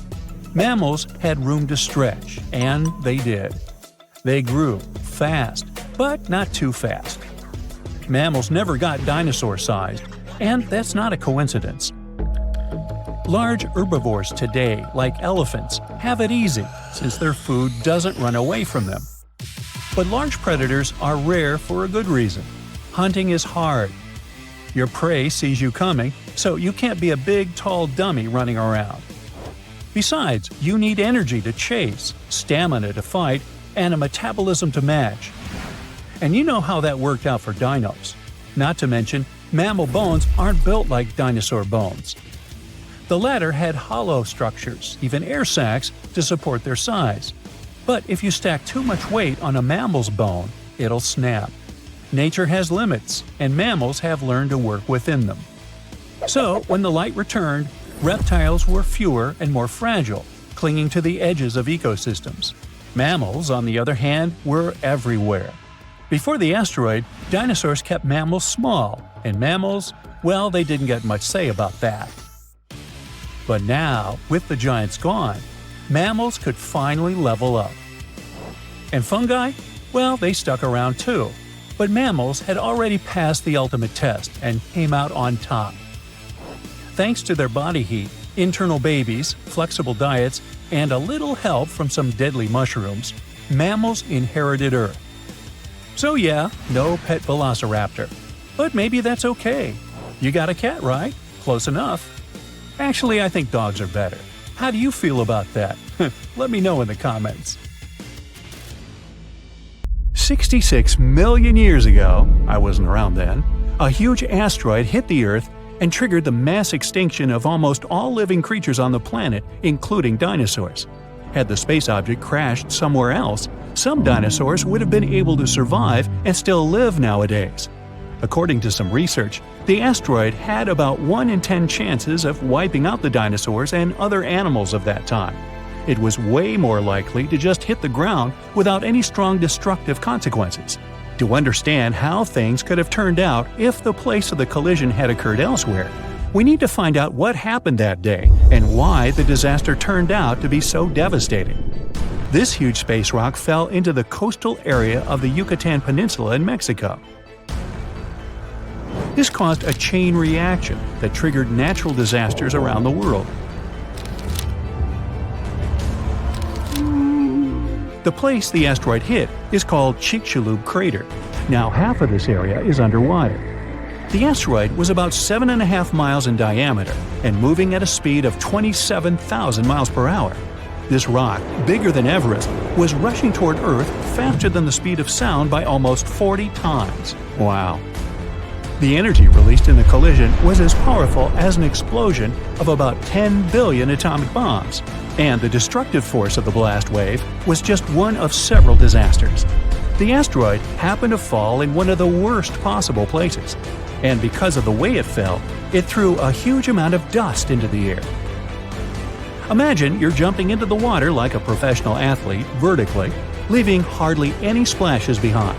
And now think of how much water splashes when you jump into the pool like a cannonball. So the asteroid landed the cannonball way. The second disaster the asteroid provoked was soot burning. A small part of the Earth's surface consists of rocks. Only a tiny percentage of that part was rich in oil and sulfur back then. The asteroid burned and lifted so much soot into the air that it would be enough to fill an indoor baseball stadium. According to research, 65 million years ago, only 13% of the surface of the entire planet could have contained the necessary amount of organic material for the formation of such a volume of soot. That's why this place was considered the worst. If the catastrophe had happened on the territory of the other 87%, then dinosaurs would have been alive today. A huge cloud of soot and carbon dioxide rose into the air and covered the sun. The soot turned the sky gray and partially blocked sunlight. This led to a quick drop in temperatures almost all over the planet. It seemed like Earth was inside a gray veil. Many plants and animals couldn't survive the cold snap. Trees began to wither because of the lack of sun. The photosynthesis process was disrupted. The cold and withering of trees led to another catastrophe: global famine. Herbivores couldn't survive because they lost almost all of their food. Plants, flowers, and trees didn't manage to get through the catastrophe. These destructions spread far beyond the asteroid impact site. Hot dust particles, asteroid chunks, and small pieces of rocks settled to the ground across the continent and caused large-scale forest fires. Burning trees threw even more soot into the air, which made the situation even worse. The huge asteroid brought heavy metals with an increased level of toxicity from space. The melting of these substances during the collision provoked firestorms. The asteroid didn't only hit continental land but also water, which triggered a huge tsunami. But that's not the worst part. The seabed was filled with sulfate, and when the energy of the asteroid burned it, it provoked the release of sulfuric acid into the atmosphere. The acid cloud mixed with a cloud of soot and began to spread throughout the sky. Hot rock particles were falling to the ground like fire rain. An acid rain started because of sulfur. It lasted for almost several days and left no chance for the animals to survive. Acid rain made the water in rivers, lakes, and seas poisoned. The acid destroyed anything that couldn't burn. A part of the clouds went to wreck the land, and the other part, the ocean. This made the situation even worse, as sulfur droplets wiped out a huge amount of seaweed and phytoplankton. The ocean generates almost half of all oxygen reserves on our planet. Those days, the sea creatures living in its upper parts were destroyed. It wasn't the blast wave, but lack of sun, acid, darkness, and cold that became the main reasons for the extinction of dinosaurs. But even when some lizards escaped from fires and sulfur, they met the sea element. The asteroid impact caused large-scale tsunamis across the planet. The very first wave was around 1 mile in height. That's almost 3 times higher than the Empire State Building. Billions of gallons of water were moving at 90 miles per hour. A wave this strong could easily destroy half of New York today. The meteorite created a series of waves 52 feet high. Massive walls of water the size of 5-story buildings collapsed on the shore and demolished everything in their path. Lack of sunlight, temperature drop, acid and fire rains, reduced oxygen production, forest fires, giant tsunamis, and the explosive wave with the power of 1 billion atomic bombs. All this reduced the biological diversity of Earth by 75%. Yeah, that'll change your climate for sure. Giant asteroids used to hit Earth before, but they never caused such disasters all over the planet. What if this asteroid had fallen into another place, say a forest, far from water and mountainous terrain? This would have caused severe fires. A huge black cloud of ash would have risen into the sky and obscured the sun.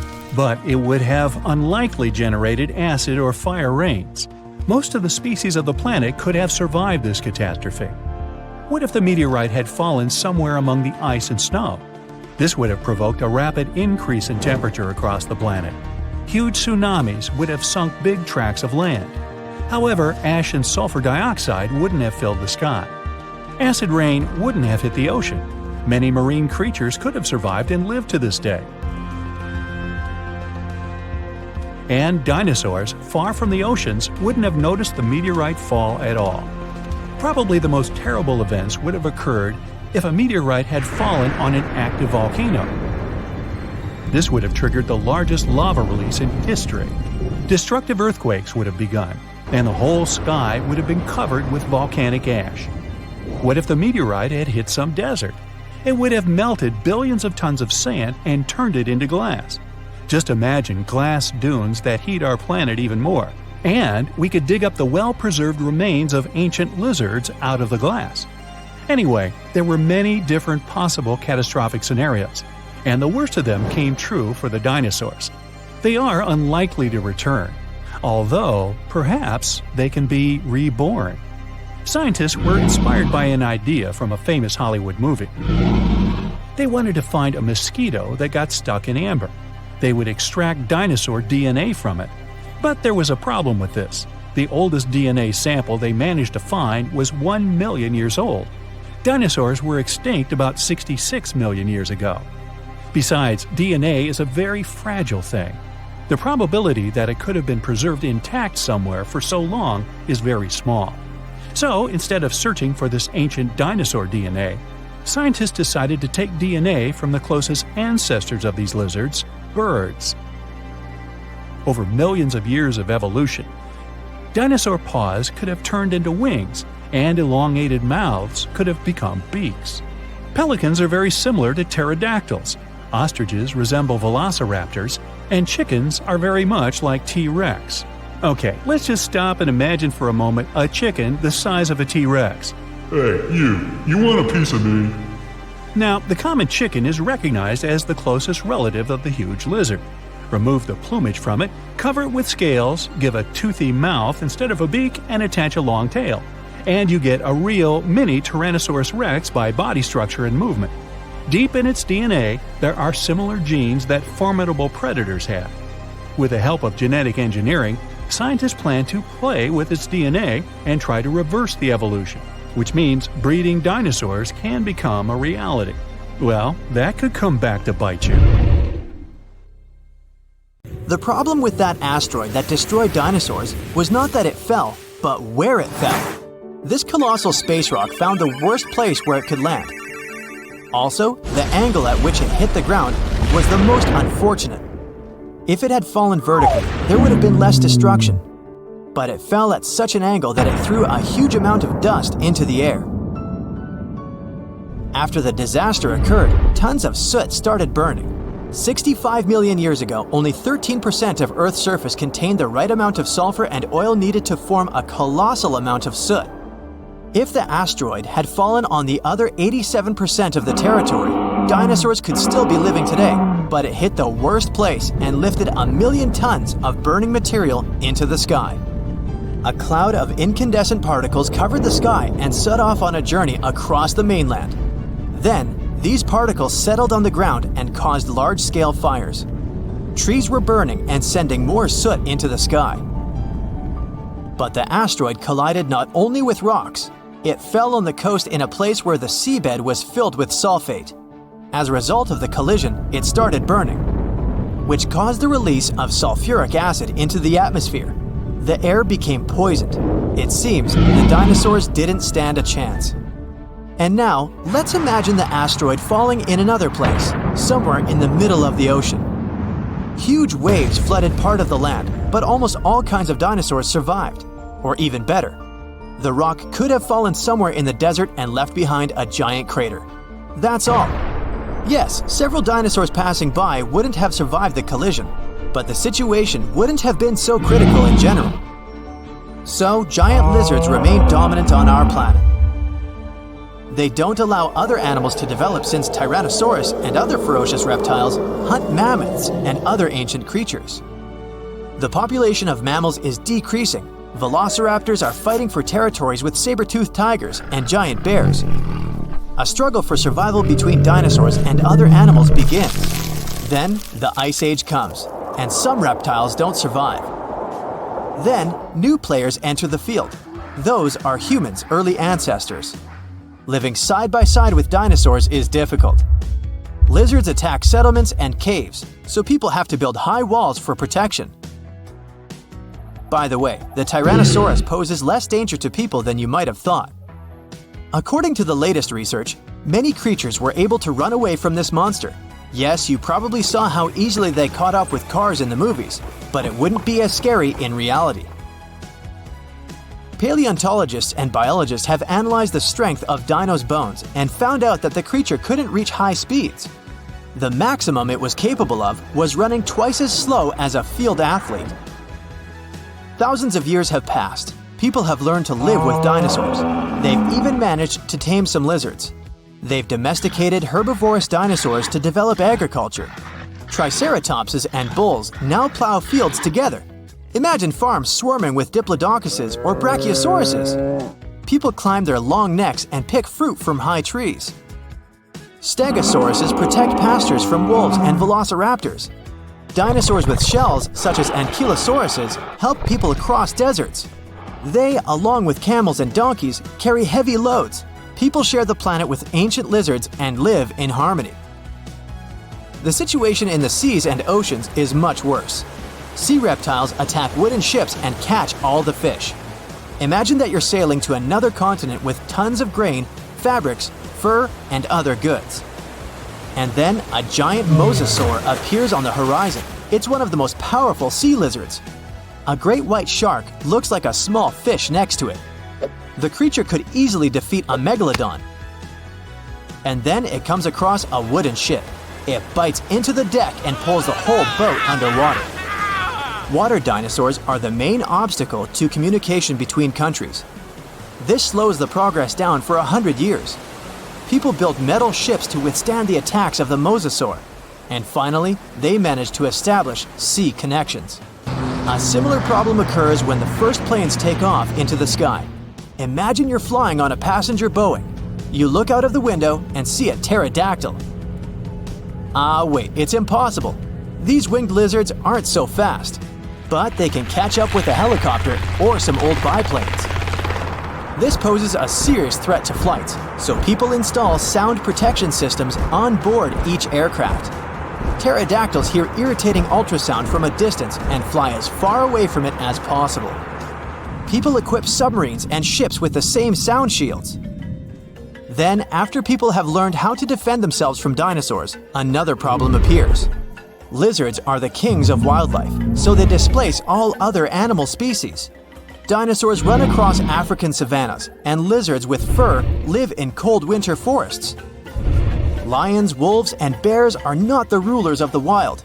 Rhinos fight with Parasaurolophuses. Stegosauruses attack hippos and take away their territories. Venomous dinosaurs live in jungles. Lizards that can climb trees scare monkeys. Imagine a reptilian ape jumping from one branch to another.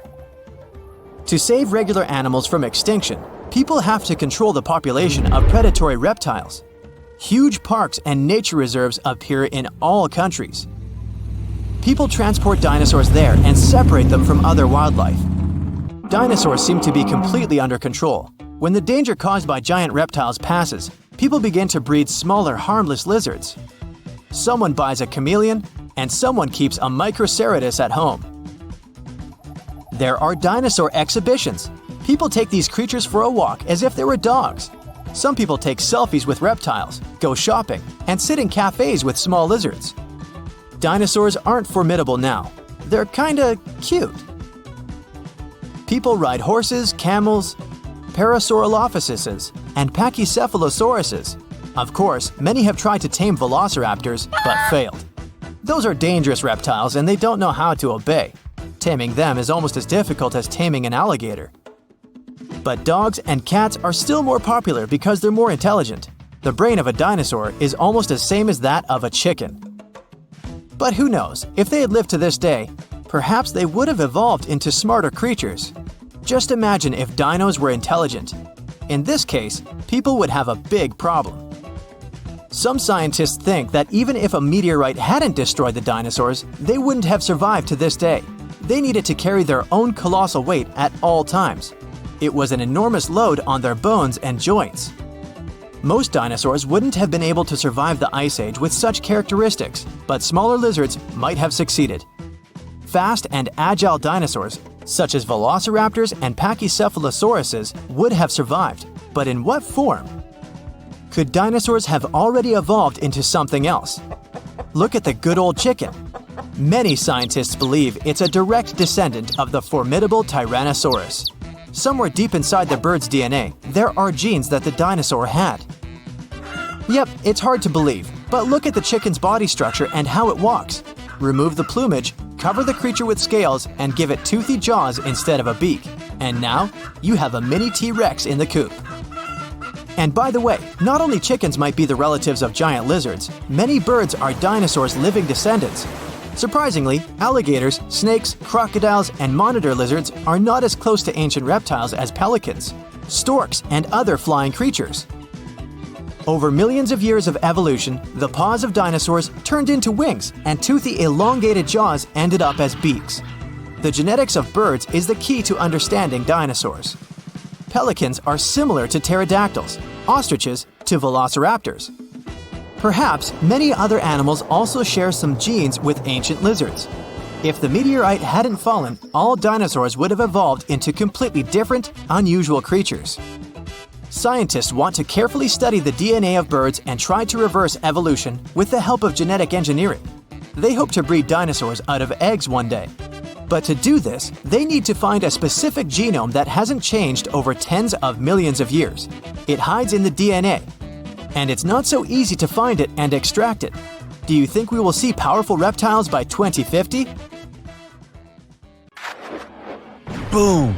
An explosion of supersonic waves, interplanetary heat, dust, fumes.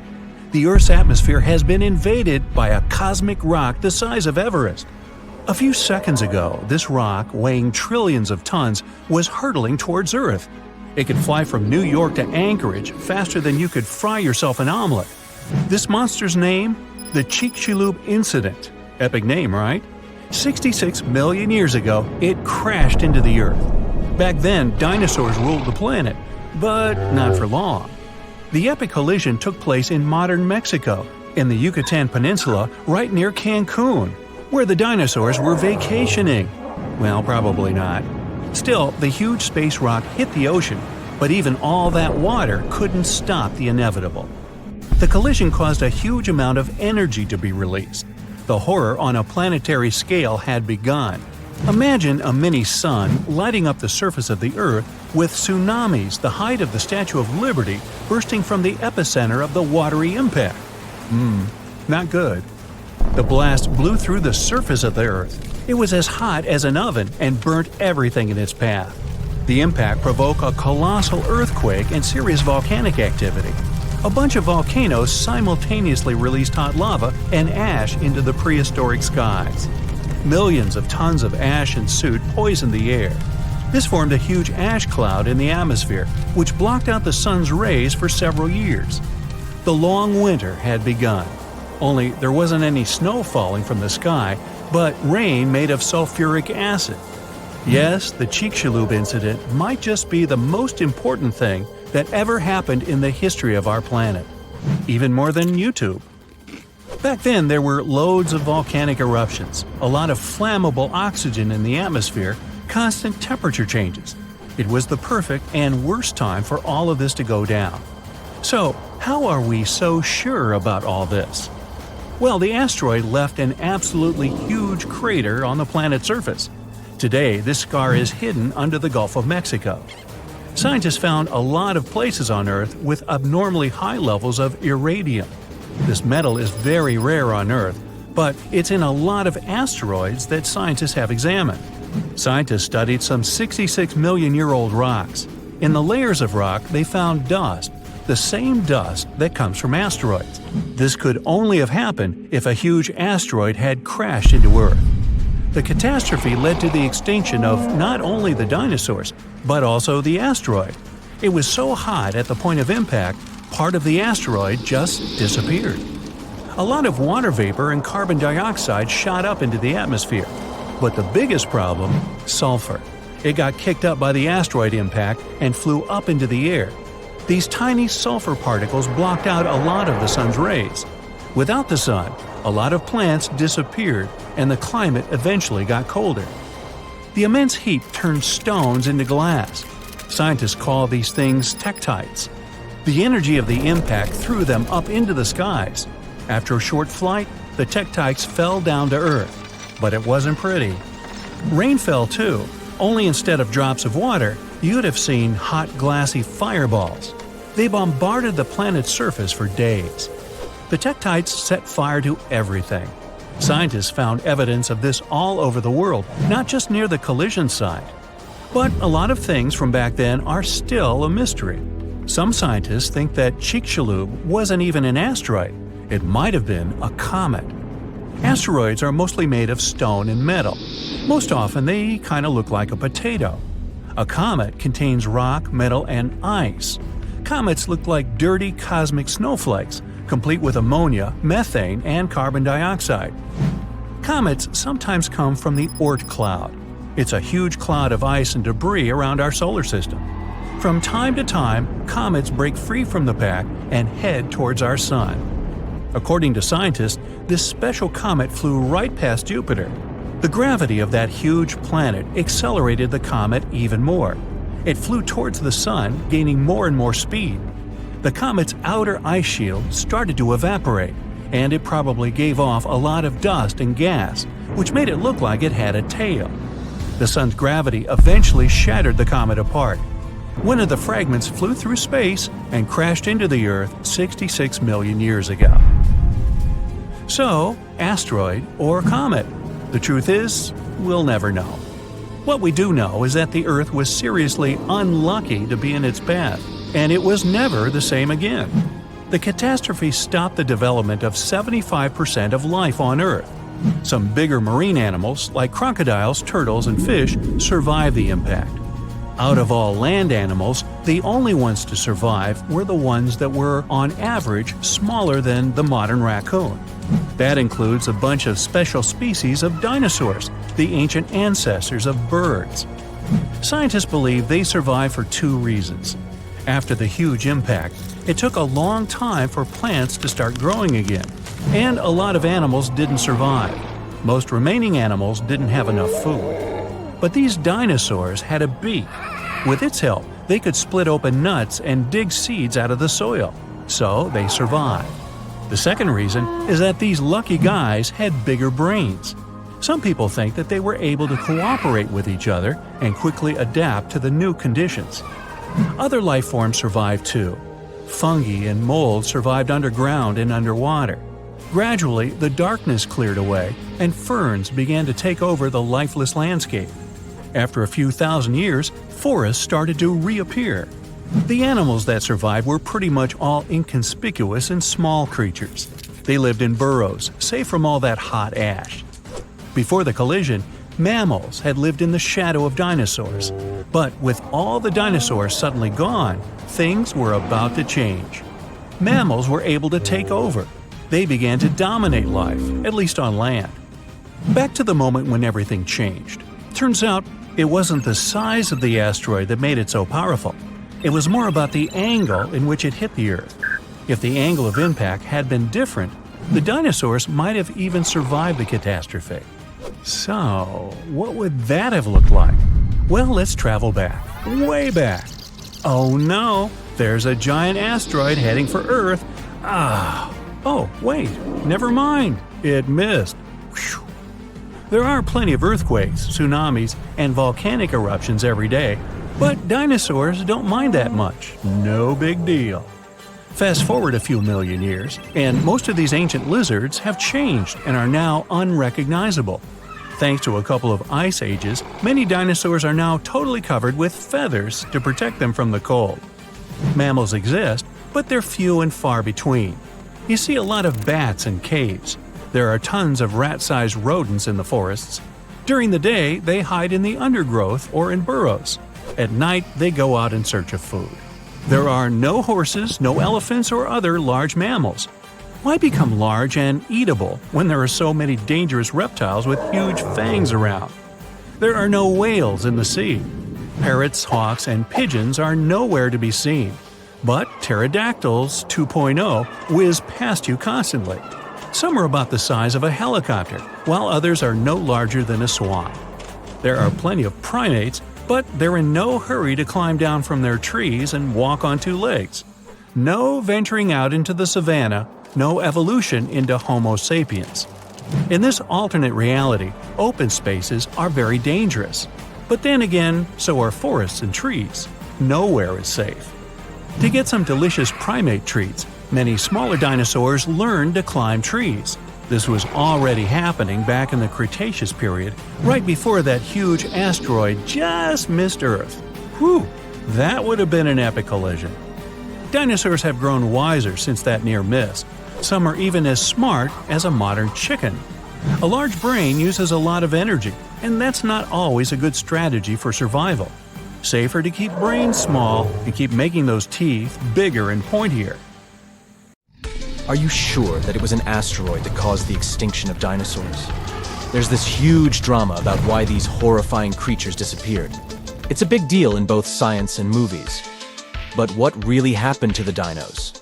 How do scientists figure it out? And why does it even matter? Let's see. Let's take a trip back to England in 1842. There was a scientist named Sir Richard Owen. He was checking out some huge reptile fossils and noticed that 3 of them, Megalosaurus, Iguanodon, and Hylaeosaurus, had a lot in common. So he had this light bulb moment and decided to combine all these creatures into Dinosauria, which means terrible lizards in Greek. The scientists were studying dinosaurs and grouping them based on their looks. But then, Charles Darwin showed up and gave even a better idea. Turns out, species don't just appear out of thin air, they evolve. And now, everyone had to rethink how they were defining dinosaurs. They came up with a new idea called phylogenetic classification. Picture a big family tree with all creatures ever. Somewhere up there, we find Megalosaurus and Iguanodon, and we say all dino descendants come from their common ancestor.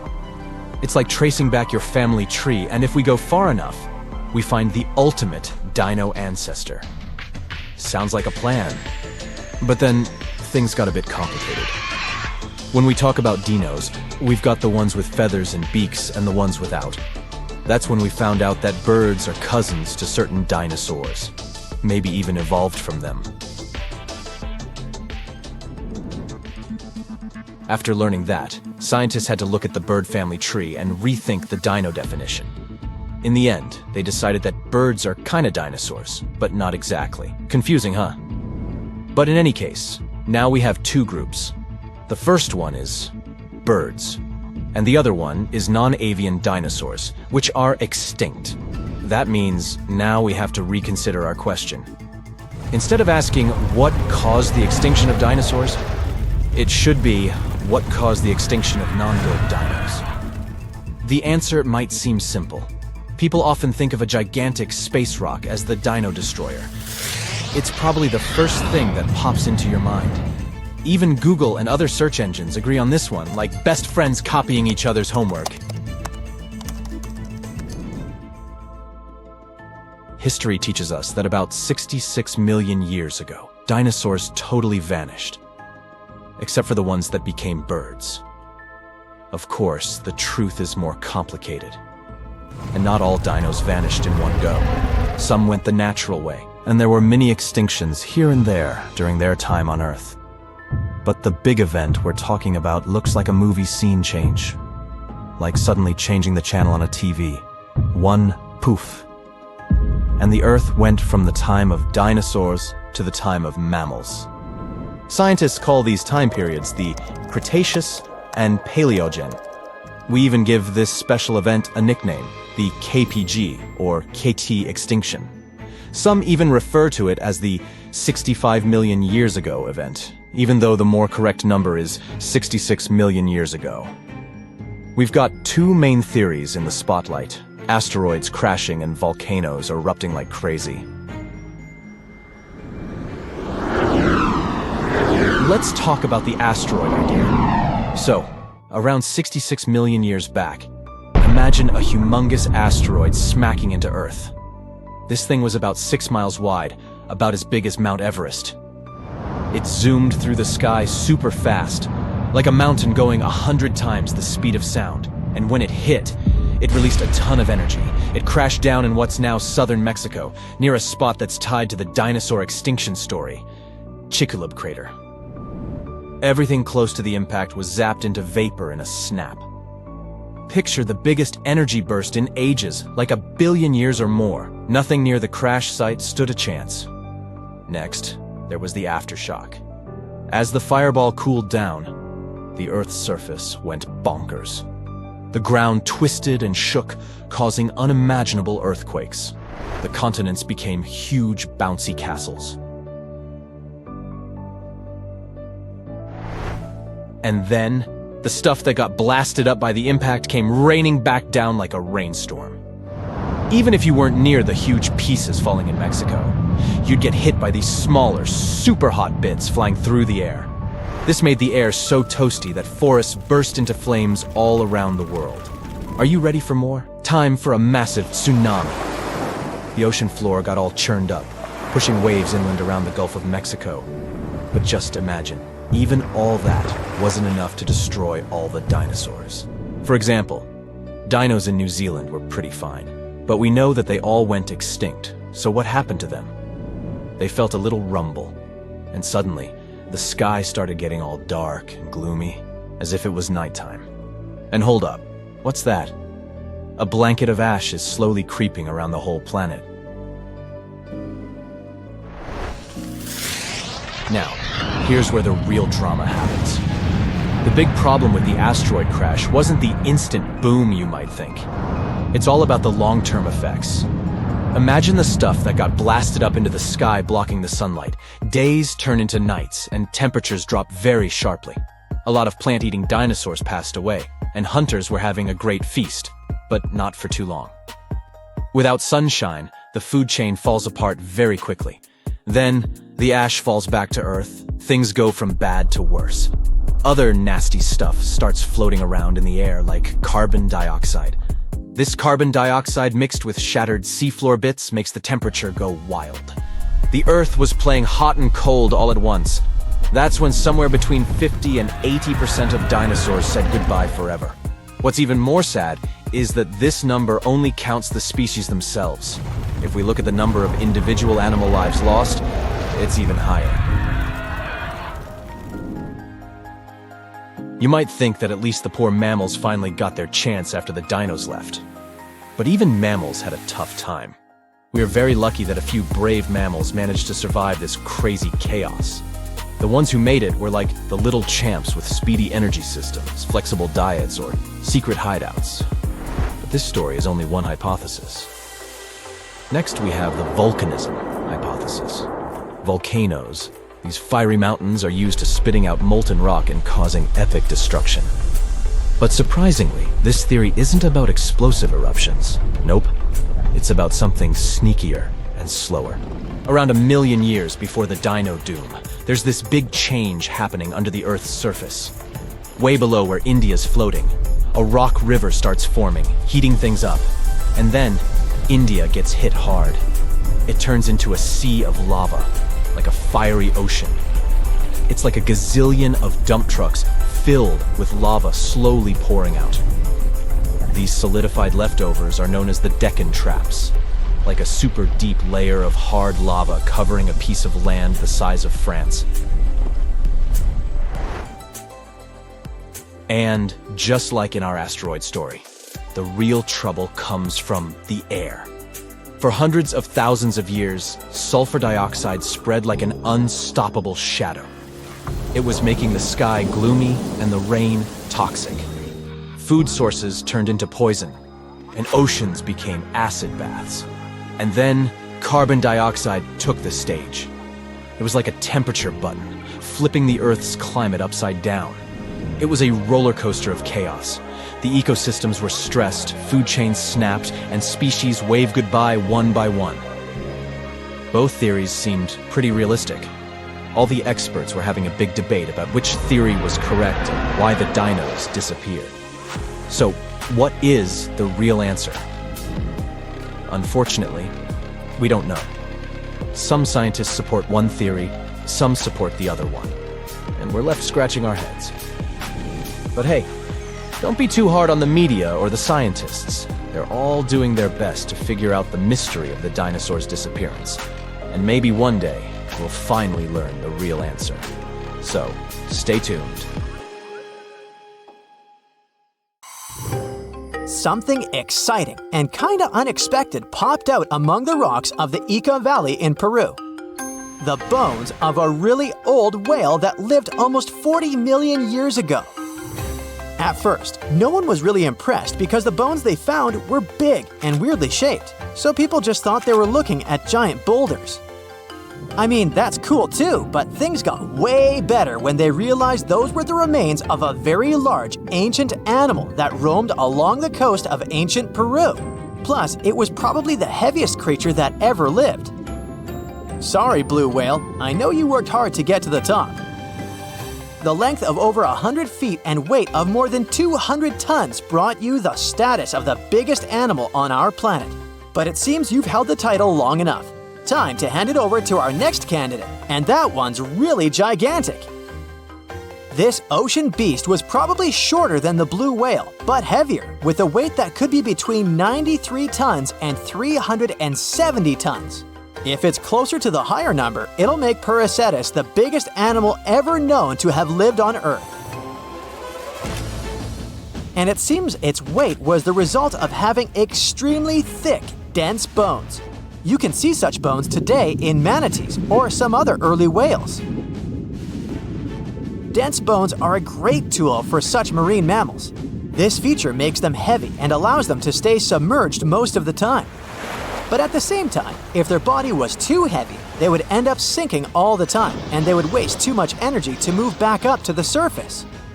So, to avoid sinking, marine mammals need to have enough lighter tissues, like muscles and fat, to help them float in the water without using too much energy.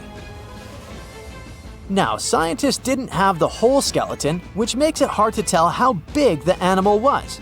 But they used the ratio of the heavy bones to the lighter tissues in other marine mammals to estimate the overall weight of this giant ancient whale. Experts found these fossils about 13 years ago and spent the next decade freeing the whale from the rock. Its anatomy and age showed this whale was a cousin of Basilosaurus, a whale that had a long snout full of sharp teeth, and a sleek body similar to that of an eel. Even if Paracetus wasn't bigger than the blue whale, it was still a giant that ruled the ocean depths. Unlike modern whales, there's a possibility that this ancient fellow was a predator that liked to go after bigger prey. And this also changes how we see the history of whales. Scientists used to think these magnificent creatures became really big about 5 million years ago when they started eating lots of small creatures. But here's the proof that giant whales existed even before that. But it's still unclear how this whale managed to find enough food to sustain its enormous body. Plus, it's still hard to tell what exactly this ancient creature had on its menu. It was pretty large and not such a fast swimmer, so it's possible it searched for food in shallow waters. Then it probably ate crustaceans, clams, or some other small animals hiding in the sand. One theory says it was a scavenger, which basically means it munched on remains of everything that would come its way. It's not so unusual to find marine animals in deserts. Many of these regions used to be covered with water anyway. The Sahara in Africa is a perfect example. About 50 to 100 million years ago, this was not a dry desert, but a shallow saltwater body called the Trans-Saharan Seaway. The land is not wet there anymore, of course, but people who lived in that area knew about it because they used to find old shells across the desert. The sea was about 164 feet deep. That sounds enough for a nice swim. Some would say this area looked like modern Puerto Rico, with lots of sun and shallow water. Mangrove forests were a common thing as well as seafloors covered with mollusks, like snails and clams. The marine sediment that was left behind after the sea had dried up is full of different fossils. And the animal that lived in that ancient underwater world didn't look friendly. Plus, they were much bigger than their relatives from modern times, so a regular-sized human would end up as a snack, not even a whole meal. Normally, when animals live on small islands, they can become much bigger than their relatives from the mainland. This is something we call island gigantism, and it happens because there are more resources or fewer predators on islands. Maybe the same thing happened in the Trans-Saharan Seaway. Even though it wasn't an actual island, the water moved in and out, which created little pockets of water. And specific conditions in these pockets might have helped animals grow bigger. So we're talking about giant sea snakes, catfish, and fish that no longer exist today. One had incredibly strong jaws, and the animal used them to eat hard things and even crush shells. Their teeth showed they were fierce predators other animals had every reason to be afraid of. They went through some changes when it came to diet, similar to some types of piranhas. And the competition to get to the top of the food chain wasn't a joke. Not when there were also such large predators as sharks, crocodiles, and ancient relatives of elephants. Sahara went through different phases. If you could use a time machine and take a peek at Earth's largest hot desert as it was about 6,000 years ago, you wouldn't have to struggle with sand and heat. You'd have a nice walk through a green and pretty lush place. In the past, people who lived in that area didn't leave drawings on cave walls that showed camels, sand dunes, and scorpions. All those things you'd see in today's Sahara. Instead, they drew crocodiles. That's additional evidence that the Sahara used to have a lot of water and plants enough to support these big yet scary animals. Around 3 billion years ago, Earth might have been mostly covered with water. Today, it's about 71% of its surface, but it seems that our planet used to be a giant ocean world with no continents at all, just some scattered islands. Scientists studied special rocks in Western Australia that formed in a place deep under the ocean called a hydrothermal vent system. To explain this better, it's important to mention two common oxygen types, O16 and O18. O18 is heavier because it has extra neutrons. O16 evaporates from water more easily, and as researchers studied an old ocean floor, they found a lot of O18, more than in today's oceans. This way, they realized ancient Earth had less dry land than Earth today.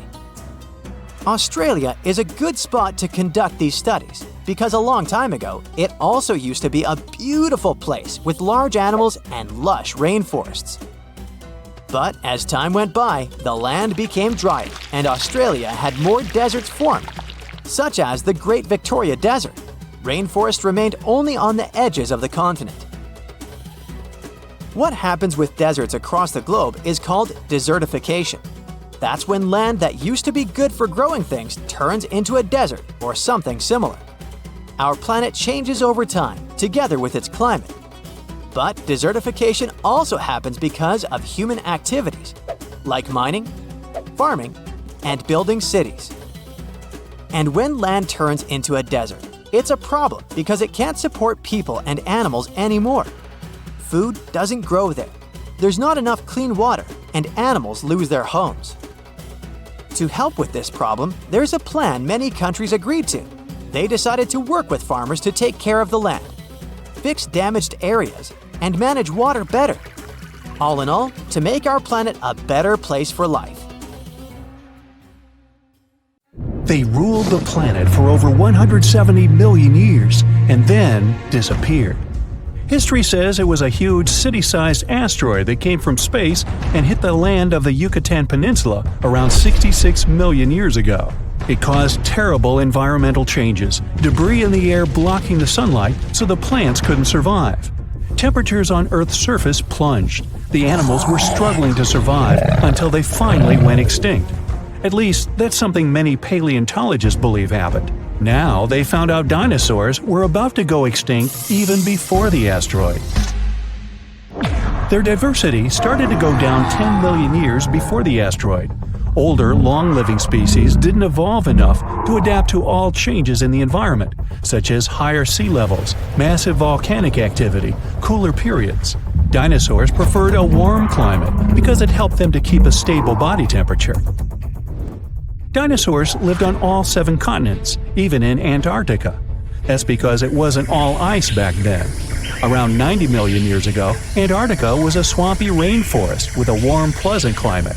It was even in a different location, only 560 miles from the then South Pole. That was the time of the warmest climate on our planet. The sea level was 560 feet higher than today, and the tropical sea surface could reach temperatures up to 95 degrees. Antarctica still had something like polar night, months without sunlight, but the climate around the South Pole was mild and temperate, with no ice masses.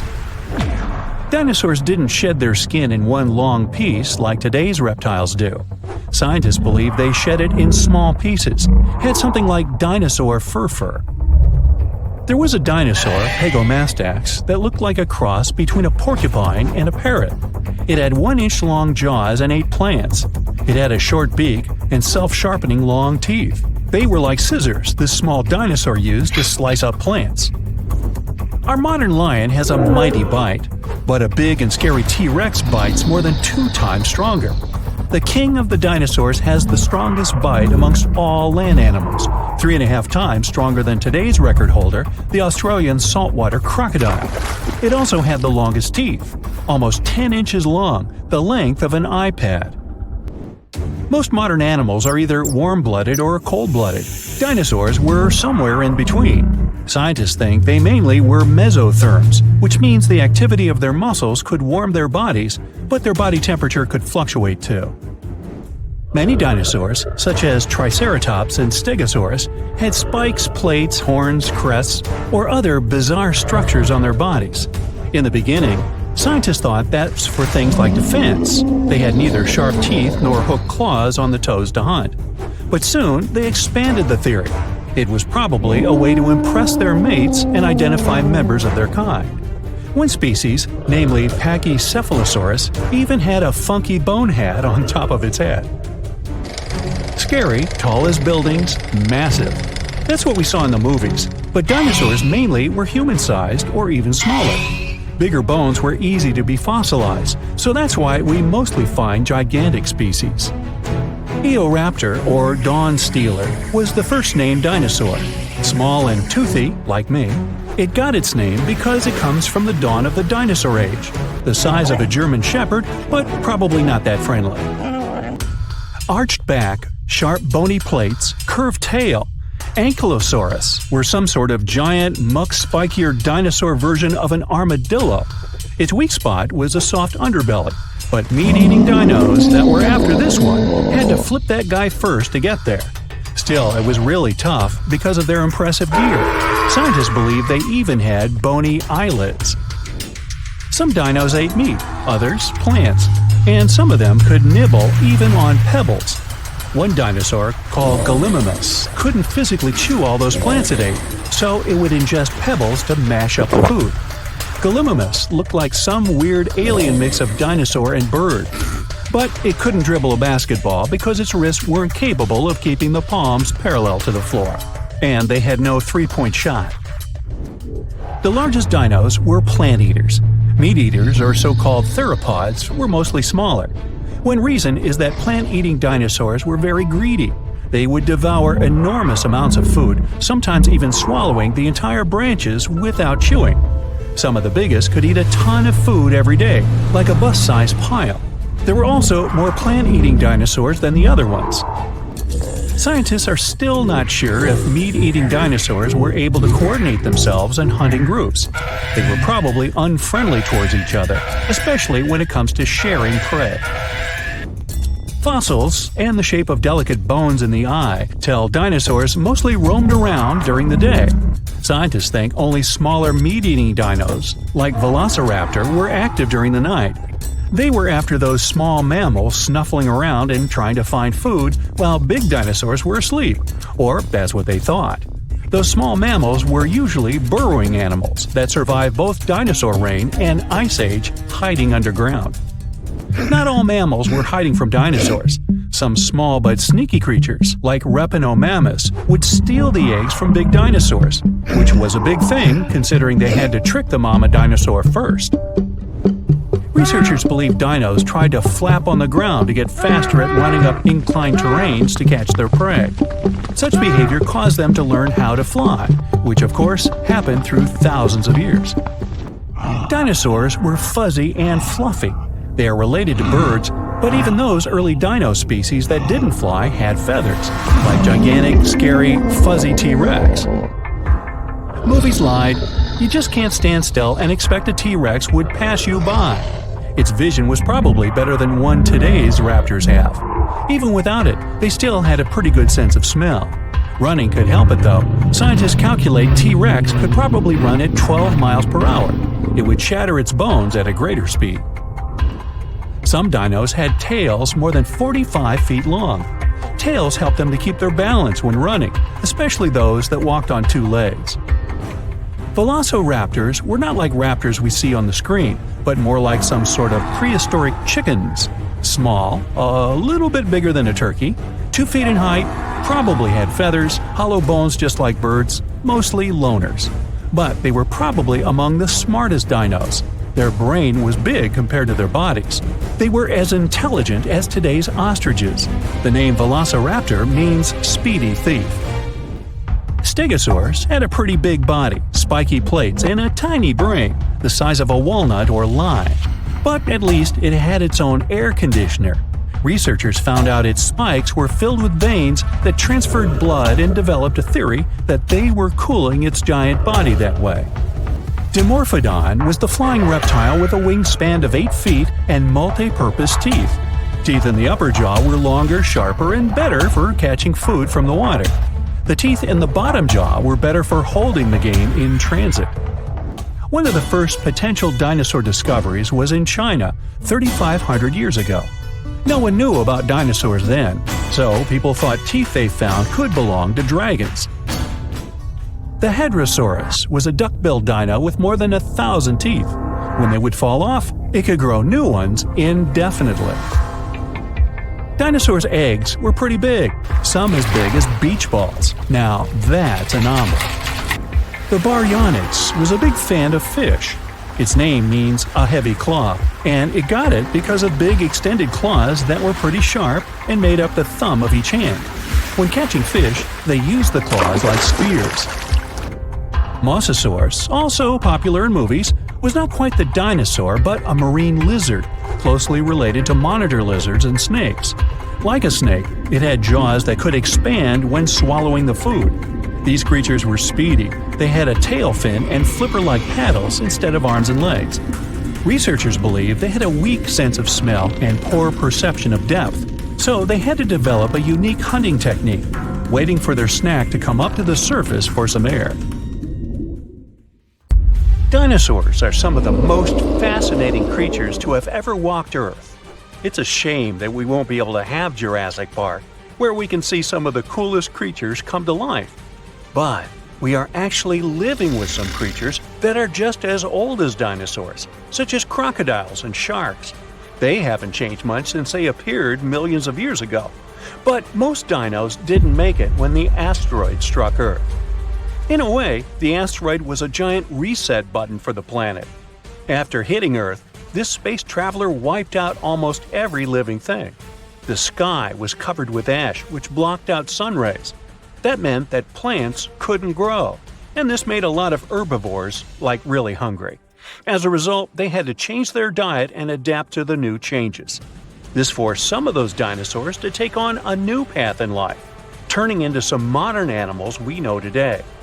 If the asteroid had changed its course just a bit, then dinosaurs would have remained the dominant species. So, what would have happened if dinosaurs had stuck around? Well, first of all, evolution would have played out differently for them. Maybe during those millions of years, humans would not have evolved to be on top of the food chain. Imagine a world where dinosaurs still existed today. If dinosaurs had evolved as humans did, then we'd have to compete with them. There were multiple species of humans, but Homo sapiens, also known as us, prevailed. A humanoid dino, or dinoid, would be something strange. First of all, they would look different, more reptilian than us. Our brain sizes would differ, and they would be physically bigger and stronger. Putting a human and a dinoid side by side would be interesting. First of all, dinoids would have scales as opposed to human skin, and their teeth would be sharper. They would probably not have 5 fingers on each hand, and their nails would be sharp claws. Also, we don't know what they would sound like, but they'd possibly be guttural like crocodiles. Dinosaurs had very good vision compared to mammals, so it's possible we'd see dinoids with large eyes. The population of Earth has reached a staggering 8 billion people, and we've changed our environment to suit our needs. With that said, if dinoids were the dominant creatures, then the environment would be suited for them. Speaking of physical features, scientists predicted what dinoids would look like if they had evolved into intelligent creatures that walked upright and had opposable thumbs. These wiggly thumbs are important for evolution, since they helped humans start using tools for defending themselves and hunting. The creature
66 million years ago, I wasn't around then, a huge asteroid hit the Earth and triggered the mass extinction of almost all living creatures on the planet, including dinosaurs. Had the space object crashed somewhere else, some dinosaurs would have been able to survive and still live nowadays. According to some research, the asteroid had about 1 in 10 chances of wiping out the dinosaurs and other animals of that time. It was way more likely to just hit the ground without any strong destructive consequences. To understand how things could have turned out if the place of the collision had occurred elsewhere, we need to find out what happened that day and why the disaster turned out to be so devastating. This huge space rock fell into the coastal area of the Yucatan Peninsula in Mexico. This caused a chain reaction that triggered natural disasters around the world. The place the asteroid hit is called Chicxulub Crater. Now half of this area is underwater. The asteroid was about 7.5 miles in diameter and moving at a speed of 27,000 miles per hour. This rock, bigger than Everest, was rushing toward Earth faster than the speed of sound by almost 40 times. Wow. The energy released in the collision was as powerful as an explosion of about 10 billion atomic bombs, and the destructive force of the blast wave was just one of several disasters.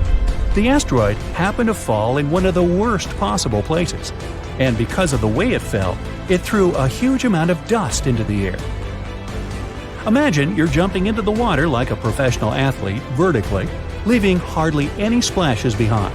And now think of how much water splashes when you jump into the pool like a cannonball. So the asteroid landed the cannonball way. The second disaster the asteroid provoked was soot burning.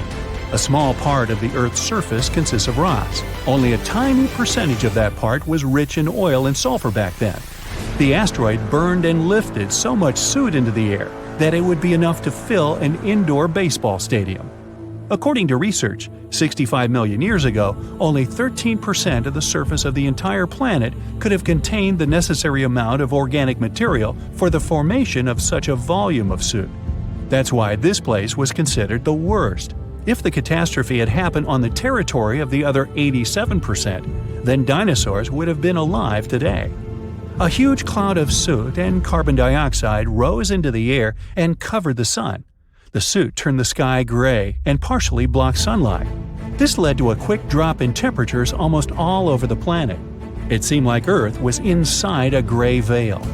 Many plants and animals couldn't survive the cold snap. Trees began to wither because of the lack of sun. The photosynthesis process was disrupted.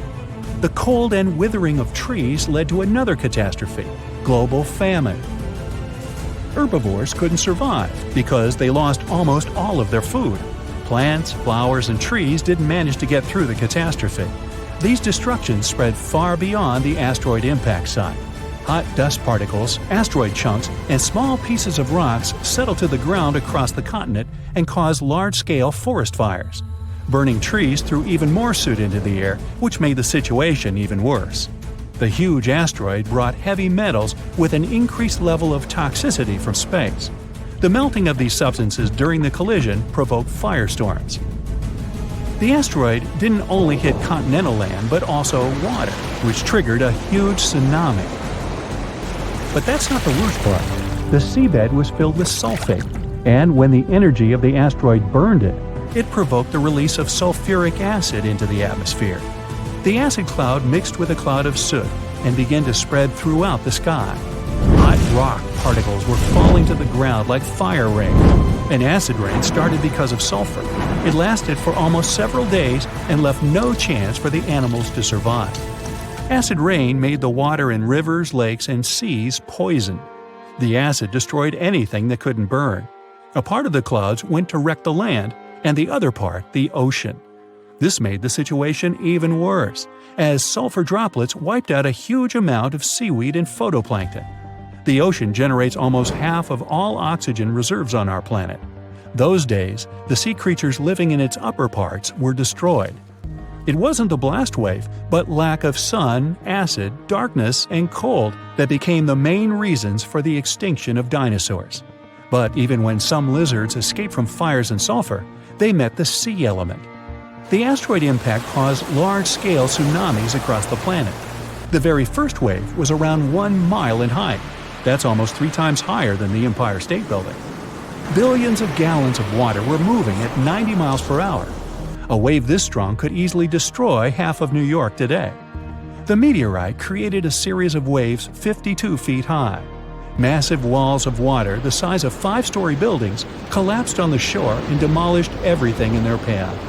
Lack of sunlight, temperature drop, acid and fire rains, reduced oxygen production, forest fires, giant tsunamis, and the explosive wave with the power of 1 billion atomic bombs, all this reduced the biological diversity of Earth by 75%. Yeah, that'll change your climate for sure. Giant asteroids used to hit Earth before, but they never caused such disasters all over the planet. What if this asteroid had fallen into another place, say a forest, far from water and mountainous terrain? This would have caused severe fires. A huge black cloud of ash would have risen into the sky and obscured the sun. But it would have unlikely generated acid or fire rains. Most of the species of the planet could have survived this catastrophe. What if the meteorite had fallen somewhere among the ice and snow? This would have provoked a rapid increase in temperature across the planet. Huge tsunamis would have sunk big tracts of land. However, ash and sulfur dioxide wouldn't have filled the sky. Acid rain wouldn't have hit the ocean. Many marine creatures could have survived and lived to this day. And dinosaurs, far from the oceans, wouldn't have noticed the meteorite fall at all. Probably the most terrible events would have occurred if a meteorite had fallen on an active volcano. This would have triggered the largest lava release in history. Destructive earthquakes would have begun, and the whole sky would have been covered with volcanic ash. What if the meteorite had hit some desert? It would have melted billions of tons of sand and turned it into glass. Just imagine glass dunes that heat our planet even more. And we could dig up the well-preserved remains of ancient lizards out of the glass. Anyway, there were many different possible catastrophic scenarios, and the worst of them came true for the dinosaurs. They are unlikely to return, although perhaps they can be reborn. Scientists were inspired by an idea from a famous Hollywood movie. They wanted to find a mosquito that got stuck in amber. They would extract dinosaur DNA from it. But there was a problem with this. The oldest DNA sample they managed to find was 1 million years old. Dinosaurs were extinct about 66 million years ago. Besides, DNA is a very fragile thing. The probability that it could have been preserved intact somewhere for so long is very small. So, instead of searching for this ancient dinosaur DNA, scientists decided to take DNA from the closest ancestors of these lizards, birds. Over millions of years of evolution, dinosaur paws could have turned into wings, and elongated mouths could have become beaks. Pelicans are very similar to pterodactyls, ostriches resemble velociraptors, and chickens are very much like T-Rex. Okay, let's just stop and imagine for a moment a chicken the size of a T-Rex. Hey, you want a piece of me? Now, the common chicken is recognized as the closest relative of the huge lizard. Remove the plumage from it, cover it with scales, give a toothy mouth instead of a beak, and attach a long tail. And you get a real mini Tyrannosaurus rex by body structure and movement. Deep in its DNA, there are similar genes that formidable predators have.